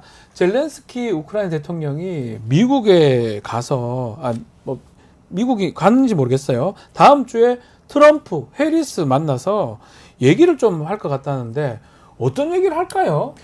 뭐 무기 지원에 대한 얘기를 하겠죠. 그게 가장 클 것이다. 네, 예. 그건 아무래도 누가 이기느냐에 따라 또 우크라이나의 운명이 좌우될 수 있기 그렇죠. 때문에. 우크라이나도 마찬가지겠죠. 네, 그래서 그러니까 미리 모든 후보를 만나서 그런 얘기를 해놓으려고 하겠죠. 자, 18일 영상 보니까 연설을 했던데 승리를 위한 계획이 완벽하게 준비됐다. 이거는 어떤 의미입니까? 젤렌스키가 얘기했던 거. 이거는 러시아에서 잘 알려진 얘기인데 예. 이건 이제 젤렌스키가 지금 유럽과 미국을 계속 토론 중인데 네. 유럽은 이미 유럽산 미사일로 러시아 땅을 러시아 영토를 공격할 수 있는 허가를 했어요.